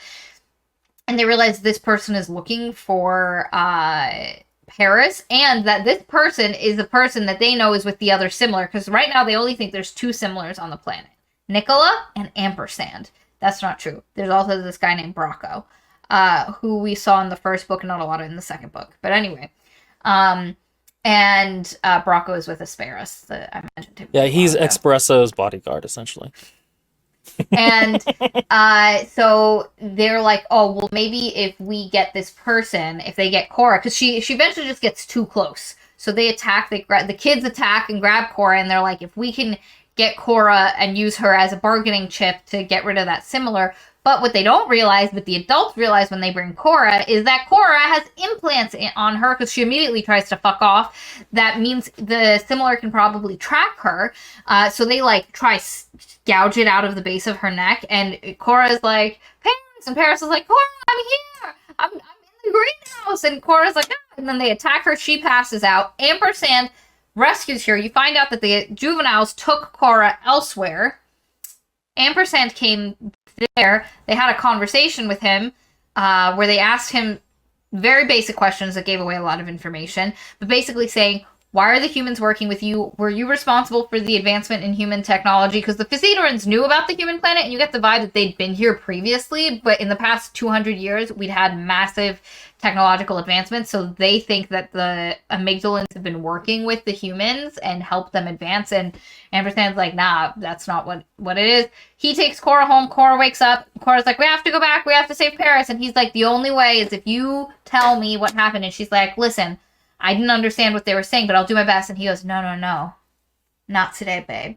we have to hide language. I need to feel, smell, and hear because I'll be able to translate. And she's like, I don't want to do that. No. And he's like, listen, your lover and my Symphiler are in danger, and the only way to save them is for me to get inside your mind. And she's like, no, because like previously, he always let her get to the point where she was comfortable with trying again, and now it was like, nah, we got to do this. And he was like, I won't do it if you don't say yes. And so eventually she says yes. And they do it, and she's terrified, and there's a sense that there are these, like, presences holding her, and the presence is coming down, let me in, and then smoosh, and then we go to us, because he says to her before they go in, go somewhere safe, don't start with the traumatic memory, go somewhere safe, and then we start with a sex scene. And basically, it's the first time Kora and Paris have sex, and it's told from a they perspective, because it's Kora and Ampersand at the same time existing in Kora's memory, and Ampersand is like, there's a point where Paris goes down on her, and he's like, mouth on genitals? She's like, she put her carnivore mouth with fangs on her genitals. Yeah. But like, Kora's obviously having a great time, and so like, it's this and it's funny because you're getting it partially through Ampersand's expectations of what's happening, and then they have to go into the bad memory, which is very intense. And basically, when they come out of it, Kora's like, oh my god. Ampersand's like, I know where they are. I got it. But also there's a point later after this, but they have a conversation about this whole thing, and Ampersand's like, that was the most pleasure and pain I've ever experienced in my goddamn life. And he takes a finger and he traces it down her neck in a specific, like motherfucker learned. Motherfucker went in and was like, I didn't know it was like that. This is going to set up a scene in book 4, I think, of emotional intimacy of other kinds as well. Which I'm here for. I actually thought the scene was quite well written. I don't think it functions necessarily in that, like, it feels a little too boring in terms of a bond of like, oh, now they just kind of know each other and think the same way now. Like, it kind of suffers a little bit from being too simple of a scene, but, like, it is well written. The interesting thing is, what makes it work is that it's not a sex scene for the sake of spice. It's a sex scene for the sake of Ampersand understanding human pleasure and also understanding that Kora's safety had not been him, and that there is something he was not providing that she was getting out of this interaction with someone who at that point was a near stranger. Like, it was the first time. See, this is why I think having Paris be, Kora's link to the world kind of sucks, because it's just very simple. I would have much more appreciated this if this had been like a scene of her as a child with like her siblings or her mother or something like that, and like seeing through an alien's eyes how weird our social interactions are. I think would have been really cool to see, and would have really made it be like, oh, Ampersand kind of gets it now. He kind of gets human society in a way that he didn't before, whereas now it's just like, well, he's gonna, like, you know what I mean? Like, which I don't mind. In terms of effectiveness for the book. The other problem is that, like, this doesn't feel as powerful because her and Ampersand just, like, a lot of this book is sort of devoted to the plot. And the thing about it is that, I guess I should probably talk about it here, which is that half of this, the reason it stopped being a page turner for me about halfway through is because I knew how this was going to end, and I stopped being interested in the question of how they got there, because I knew it was going to end with, oh, well, the Faerin, we're not going to kill them because they're not monsters. They're just like you and I. And so we're going to have to, have a truce at the end of the book with them. And I'm like, okay, this kind of saps the tension of how they're going to get to that point. I also think Paris's entire plot line can be skipped. There's a point where they've just discussed with Paris through Nicola about how they've had to live before this place in Thailand. They lived in the exclusion zone of Chernobyl. And then we have a chapter of Kora and Sol investigating Chernobyl and the exclusion zone. And I was like, you just killed all the tension from the scene by telling us the information a chapter before. And that's kind of the thing, is that nothing about the Faerin that we learn. You're absolutely, oh my God. That is such a valid point. Sorry, I just if you take out Paris as a viewpoint, like, you can have what happened or haven't happened, but if you take it out, then the mystery of finding them and what's happening and is she alive is just so much more impactful. Man, I think that's the thing about what we were talking about, viewpoints. Saul adds a lot as a viewpoint to this book. And Paris takes away from it. She A, feels very bland, and B, we just don't need anything she says. And that's part of the problem, is that because the Faerin don't actually, she doesn't bond with any of them, and they don't actually have a distinct society, we don't actually learn anything about them besides their cool biotech. But yeah, there's an extent to which, and we'll talk about this with the ending, that this book feels like a cul-de-sac that actually doesn't need to exist. It didn't do its job in selling why Kora is now going to stay on the planet. And it didn't sell its job of Nicola's redemption to not wanting to kill himself. It didn't really focus on the high language stuff. The high language stuff just is not even in the book much. It's in like 2 scenes pretty much. There's not a lot of them trying. There's not a lot of them discussing the impact of it. Like it's barely in the book really. And also high language is apparently just them being like it's just them sharing a mind. Like it's actually not that interesting. And what happens with the Faerin is I thought, going to this book, I was like, okay, so here's what's going to happen with the Faerin. Also, we don't get anything from Ampersand's point of view. Did we in the first 2 books? No, I mean, we don't get her. All we get is Ampersand seeing her experience. Think of how much more impactful and insane it would have been for her to experience one of Ampersand's memories and experience life as... Because that's the thing that I'm more interested in, is I'm more interested in high language, the way for her to understand this alien thing that we as humans... I don't need to understand sex. I get it, babes. I get it. It's such a good point. It would have actually even been interesting if there was something like where they needed to mirror each other's experiences to get closer or something. So she has to mirror an experience that was similar to the one that he was mirroring for her or something like that. No, you're totally right. You're totally right. Or if her first experience was a bad memory of Ampersand's and like that was really... Or like in a position where he had to do something terrible and that's what separates her from him, you know, like this alien experience that she still hasn't fully wrapped her head around, and Ampersand you know, like there's so many things that could have been really interesting, and it's not done. So I will say that the high speech was a bit of a disappointment, partially because it's not a lot of page time,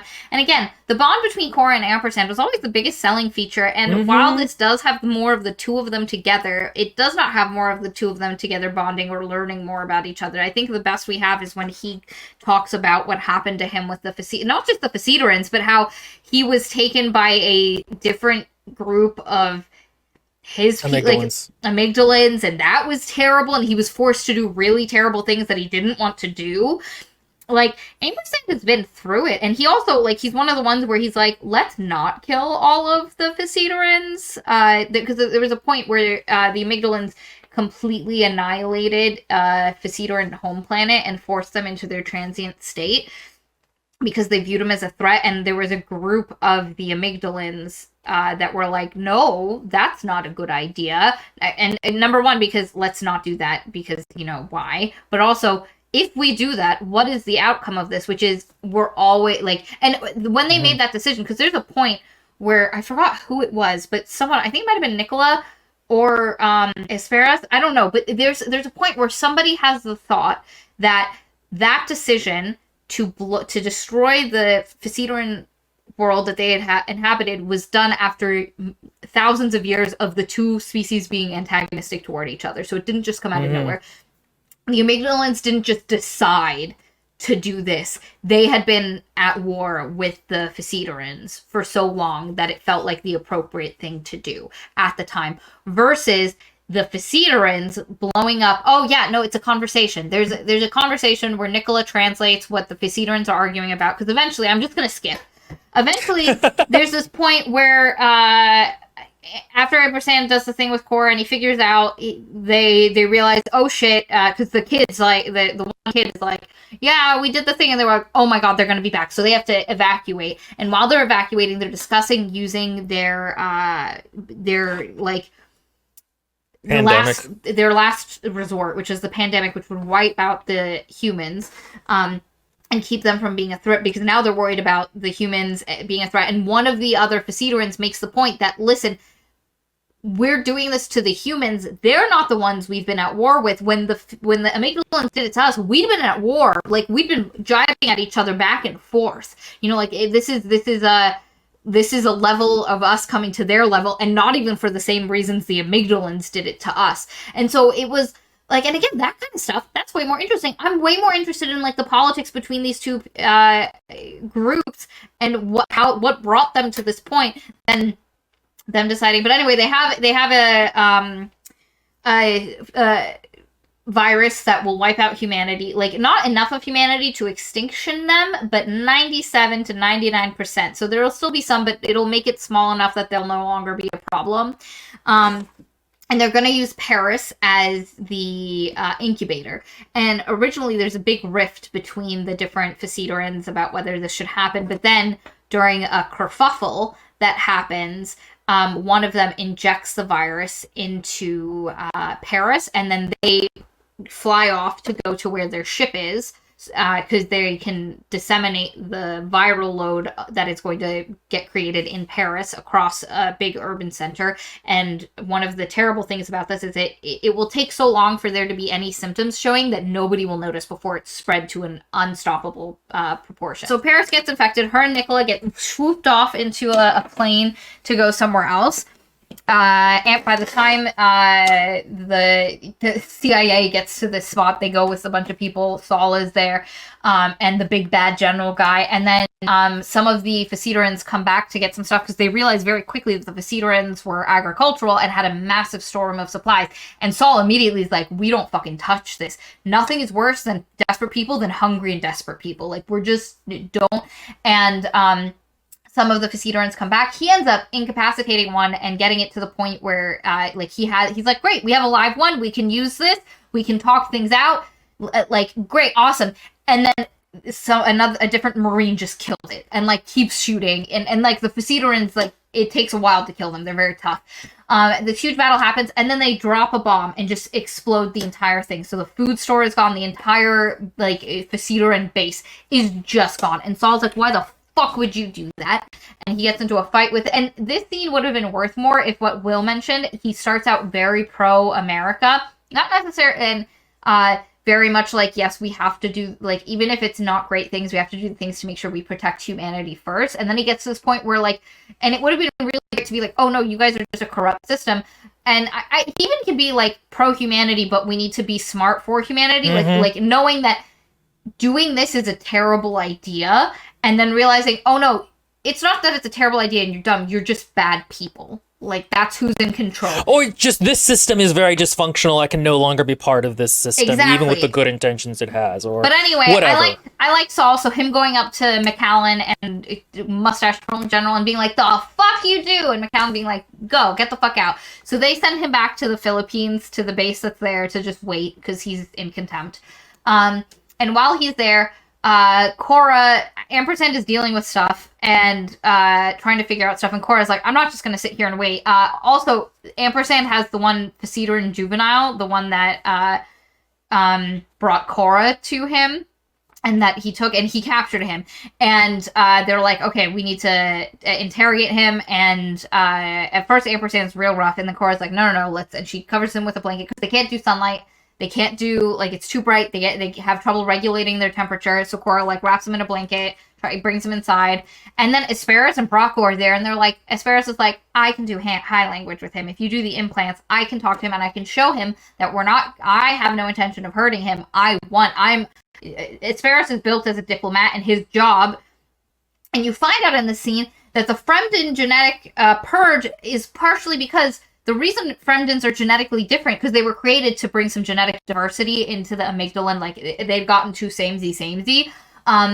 So they're hybrids with Faecerins. So Ampersand is like a hybrid Faecerin amygdalan, and so is Asparis. And so Asparis' job as a diplomat is to do diplomatic things, and he's like, I wanna partner with the Faecerins. So he, Ampersand puts the implants into the Faecerin juvenile's head, and then Asparis speaks with him, gets the information, they frick off. Oh, that's what happens. Before Paris gets injected, Asparis goes to talk to the Faecerins. The Faecerins are like, fuck you, they release an EMP. The EMP doesn't affect Asparis, but it affects Brocco, the Similar, and they hate Similars. They hate it. So when they find Brocco hiding back there, they don't think, oh, Brocco's just here for Asparis protection. They're like, oh, asshole, and they crack him open, take out his power cord, and then a bunch of them eat Bracco. Never explained. I hate it. Never explained. And then this is the scene where Paris gets injected. But anyway, so that happens. They fuck off. And at this point, they think there's no more similars. They think they have Nicola, and they, again, only ever thought there was one more on the planet. They think they just ate him. So they don't realize Ampersand is still out there. So they're just like, humanity is the only thing we have to deal with. Let's throw a plague out there. And Kora eventually, after Ampersand fucks off to do something, is like, no, I need to try help. And then she realizes, okay, Ampersand basically tells her that their ship is probably around the Philippines. That was their original place. So she calls Saul and she's like, listen, they're going to try do this thing. You need to make sure if you see any crafts leaving the area, you bring it down by any means necessary. And Saul's like, you don't have to do doing nothing anyway, and a helicopter's landing at the same time. Fuck it, I'll go. So he steals a helicopter, he goes, he sees the ship, and Nicola and Paris are on this ship. Nicola's like, yo, get me Bracco's power core. I'm gonna get us out of this situation. And she's like, how the fuck should I do that? I'm dying. And he's like, you will die, and it will be terrible, but, you know, I can, like, help. And she's like, okay, kill me before it gets terrible and before I become a threat to humanity. And Nicola's like, I promise I will try spare you a terrible death. So Nicola, using his powers, busts her out of her cell. She has to go. She has to find the power core. A whole thing happens. The plane, the whole spaceship crashes to Earth. She has the power. She loses the power core. She's being chased by one of the Faerin. And then Nicola gets the power core, fucks up the Faerin. But the reason the spaceship crashed is because Saul saw the ship going into the air, and he was like, I don't have any guns. I don't have nothing. I have an EMP, which will get that guy out of the fucking sky, but we'll also drop the helicopter. It's like, well, bye, world. And you're like, no. Anyway, so he does it. I knew he wasn't going to stay dead. Yes. I thought he was, and I kind of wish he had been. I really do. I knew because the scene wasn't climactic enough.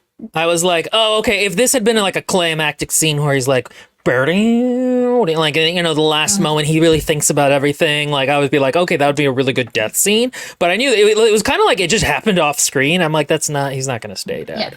Yeah. Which, you know, whatever. Yeah. Anyway, so it crashes. Nicola comes out, and then Kora comes, and because she's looking for Saul. She can't find him. She finds Paris, and she's like, Paris is like, don't come near me. Basically explains, and then Ampersand and Nicola find each other, and Nicola's like, yo, I came to help you, not to kill you. I'm sorry. Let's be best bros. I'm sorry I did that. I was not in the greatest place. And because Ampersand's also like, I'm sorry that I abandoned you, and that, because, like, at first it's like a standoff, and Cora's like, don't kill him, and he's like, I'm not gonna kill him, little cousin. Like, I am so sorry. And then Ampersand's like, no, I fucked up. I should have taken care of you. I wasn't able to take care of you, but once I was, and I have been for a while, I should have come and gotten you, and I didn't, and that's my fault. That was me not doing my job. And then he was like, but I'll do it from now on. And Nicola's like, yeah, thank you. I would love to. And there's this really interesting where at first Nicola is the very intense, big presence, but as Nicola agrees to take the subservient, being cared for role with Ampersand, he becomes small and Ampersand becomes big, and there's a switch in the level of intensities from either of them. Anyway, Nicola's like, I'll help you get revenge. And he drags. It's a wild scene. It's a good scene. It's a great scene. And it's one of those moments where you're like, Alice, you fucking have it. It's there. He drags the Faerin out from the earth like rats. Just drag, because they have tails. And he just, like, in masses. His telekinetic powers are so powerful, he can literally just drag all of them out of the earth, and they're just in a writhing mass being held still by Nicola. And Ampersand's like, which one of you motherfuckers are the cannibals? And earlier we saw him do this thing where he takes a piece of, like, he takes sand, he turns it into glass, and he gets a rod, and he uses that to test their insides to see if they ate Faerin. And we saw him do it on a dead body earlier, and now he does it to a bunch of living bodies, which is crazy. And he ends up finding one guy who did eat, and he like vivisects, like just with his mind, because he has cuts him open. telekinetic. He cuts him open, and like and it's real gruesome. And then he says, Nicola, they captured you. You get to decide what happens. And Nicola goes, who amongst you is a virologist?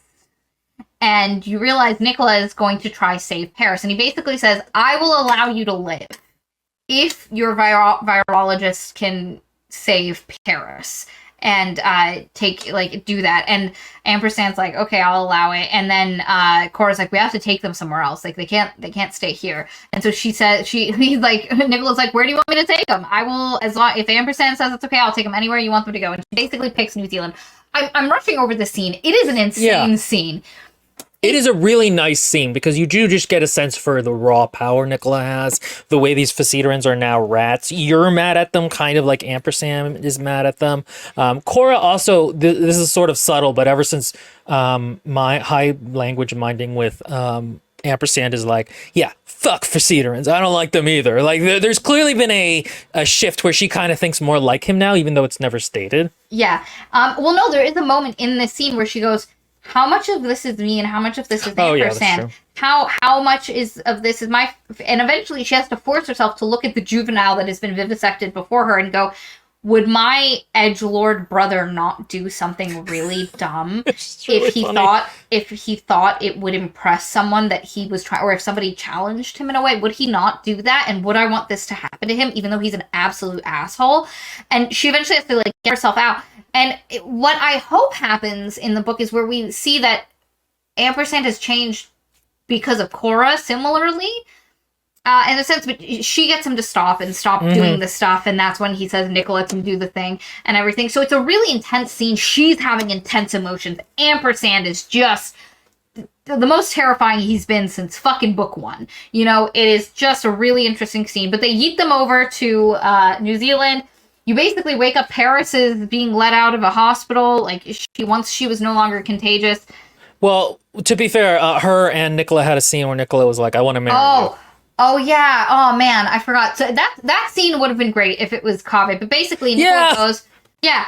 Basically, Nicola goes back to Paris, and Paris is like, okay, I'm ready. And he goes, oh, no, I'm not going to kill you. I found their virologist. I'm going to... He was like, I never planned to kill you. I just promised to spare you a terrible death. And she was like, why would you do that? Why? Like, and he lists a bunch of reasons, because he's like, what answer do you want? Like, and she goes, what's the truth? And he goes, there are so many shades of the truth. And he goes through a bunch of things, like, it would make the Symphile of my Symphile happy.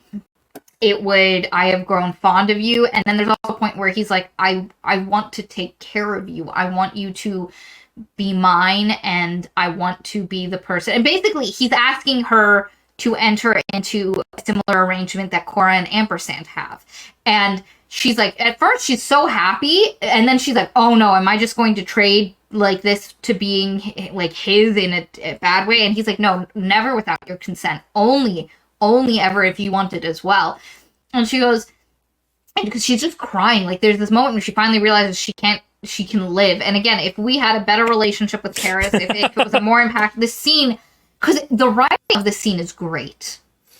If this was Kaveh, it would be such a beautiful scene. Oh my god, if this was Kaveh, and this was the moment that Kaveh realized he also loved Nicola in a way, you know, like, it's just this, like, and because it's so, like, the idea of knowing you have to die to prevent the entirety of humanity from dying, and then being given a lifeline you never thought possible, and then, like, having this creature that has grown fond of you say, like, I love you enough that I want to take care of you, and I want you to be mine in a way.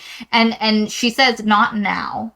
Maybe in the future, but not now. And he's like, absolutely, I will drop you back off with your family once we're done and you're no longer contagious. And it is a beautiful scene. It is written so well. The emotional impact is not there. And it's one of those scenes where I went, oh my god, I wish Kaveh fucking Mazandarani was still not around. Dead.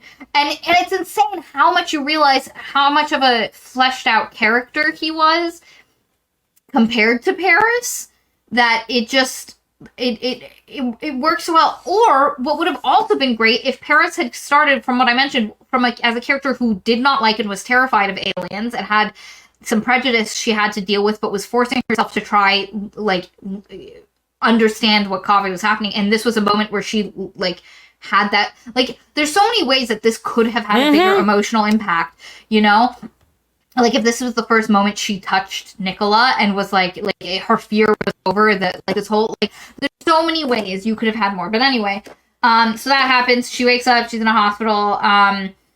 She eventually goes to, well, she's not in a hospital, she's left a hospital, she's going to a big award night, and she's been trying to talk to Kora, but she hasn't spoken to Kora a ton since everything that happened, and she wants to, and she's hoping to talk to Kora this night, because she's going to this big award ceremony, but so is Kora, to speak on behalf of Kaveh.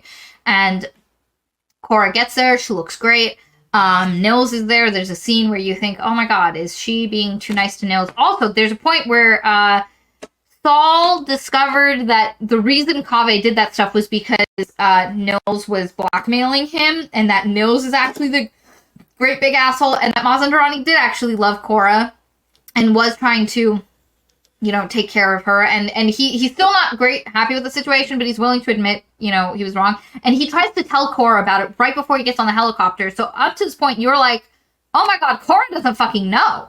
She doesn't know. She has the scene with Nils, and you think, oh man, they're too close to each other. She gets on stage and she does this big thing, and basically she goes, by the way, Nils Ortega's an asshole. He blackmailed Kaveh with this thing. Here's what happened, and he blackmailed him, and he got this information, and also he sold that information to the to-be president of the U.S., who gave him clemency, which is a super big no-no, and it's this whole big thing.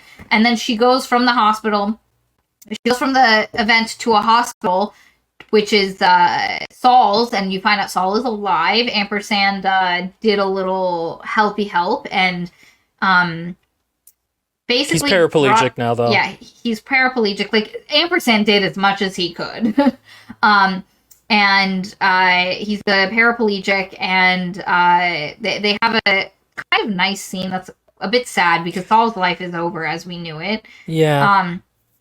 And then she goes back to the house, and she has a scene with where she goes in, she's cuddling with Ampersand, and then like they're having those nice conversations we like. But then basically she looks at him and she goes, "Why are they in power and we aren't?"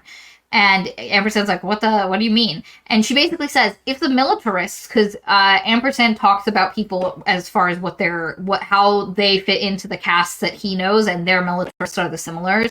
And she's like, if the militarists are in power, why can't we? And she's like, the entire time she's been fighting the idea of Ampersand taking power. And she's like, but maybe it would be better if Ampersand did just take power, and we just let him fix everything. And like, if other dumb people can be in power, why not us? And that's how the book ends. Yeah. So here's the thing. I am really frustrated by this book, but I don't think it's a bad book. And that's kind of different than how I feel about other things.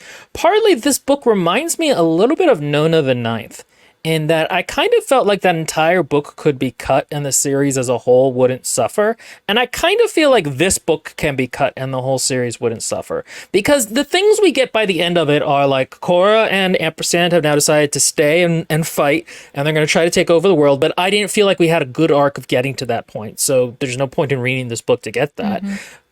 Nicola isn't going to die, but again, I don't feel like we got an arc to explain that. We didn't get to know Paris any better. The Saphirans are now just hanging out in New Zealand being feral, so there was absolutely no point to their entire plot line. It's kind of like how in the second book, what's-his-face coming back, Obelisk coming back, didn't go anywhere. Like, that has nothing to do with book 3 or and onward. You can completely remove it. The only thing it has is it makes Kora mad at Ampersand. Like, that's the biggest thing it does. Yeah, and it's like that could be achieved another way. And so this book just feels like it didn't really achieve much of anything. I would have been so much more interested if the outcome of this book was that the Phaedrans on Earth and the Amygdalans on Earth actually created a truce and were working together.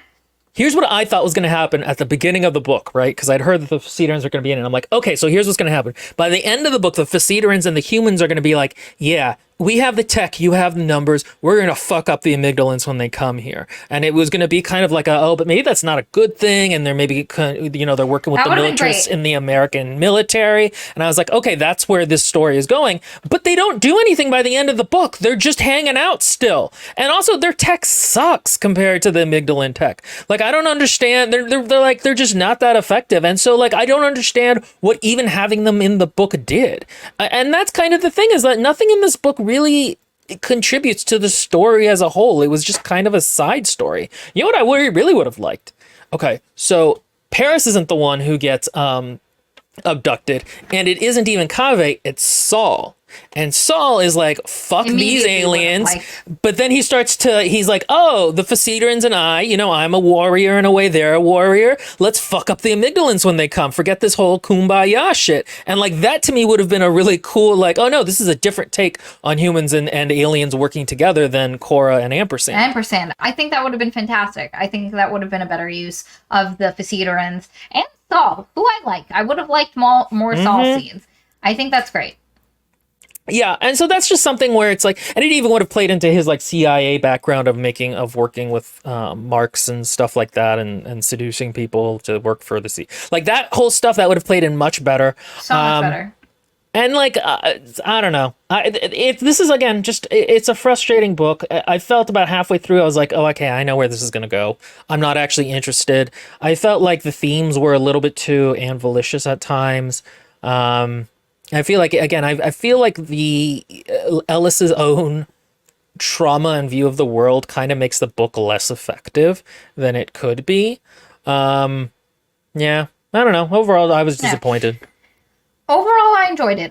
Listen, as you have seen, I have complaints, and there are things that I think could have been done better, but I still love Ampersand. The book was, outside of the very beginning, a page turner for me throughout. I was really interested. I'm less disappointed with the Faerins. I think I liked them a bit more than Will. I would have liked more to be done with them, like a different outcome for them, but I did enjoy what we were shown. I like the interplay with Asperis and Bracco, and some of the other stuff. So I had tension and like wanting to get to the end. Maybe because I wanted to see how the ending would further, and like the high language. Like, again, I'm here for the bond between Ampersand and Kora. And also I got really invested with Saul this book, so that helped. And then the idea of the pandemic was really interesting. I'm like, how are we going to get out of this situation? I actually thought we were going to get a second book where Kora's love interest dies at the end. I was hoping, but no, we can't. Again, it's like, who's going to be the love interest next book that she's going to run to the skirts of? Yeah. Like, the one thing I will say is, by the end of this book, she's like, yeah, I got shit to do. I don't have, I'll talk to Paris again one day, but I got stuff to do. And I'm like, yeah, that's I like that vibe. Let's be on business. let's stand on business, Kora. But anyway, I enjoyed it.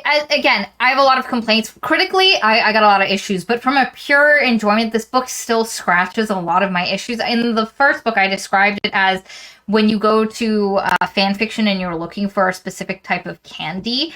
And this book still fed into that. It less so than parts of it, or the beginning of the second book or the first book, but it still has this thing that I crave that I don't get a lot of time in fiction. So I was still there for it, and I will wait eagerly for the next book to see how it goes. I'm hoping that it like kind of pulls together in the next book. I don't think it is. I mean, part of my disappointment is that this is book 3. Book 1, like, okay, you're a new author, you have trouble. Book 2, I get it, you are highly traumatized by the internet. But like, this is 3 books in, and you still are having pretty consistent issues with how you're structuring novels and writing certain aspects of them. But it kind of, not the fan fiction side of it, but like, I want to read more about aliens, so I'll be here for book 4. Yeah. The thing for me is, I think writing multi-book series is very difficult, and I honestly think it would have...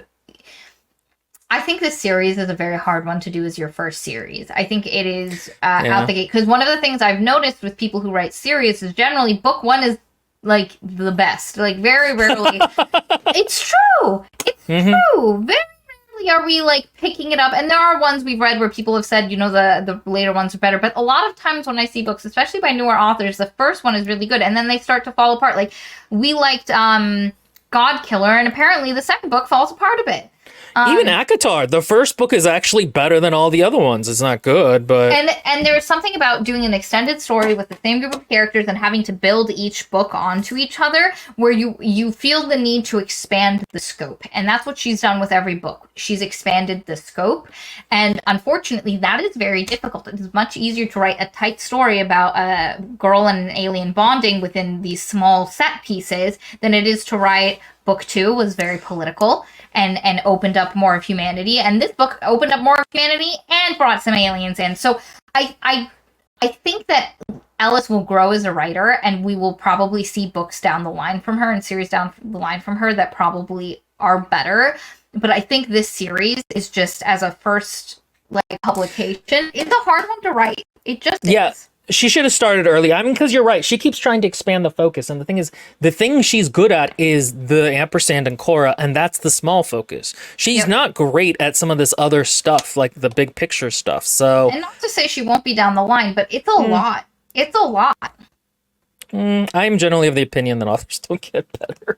So, yeah. So, I mean, and I still like Ellis overall. All right. Have you guys read the series? What did you guys think? What do you think is going to happen in book 4? Are we going to get another love interest that Kora can be like, I have anxiety with? Are we going to get ampersand again? Let me know. Comment down below. Bye, all right, guys.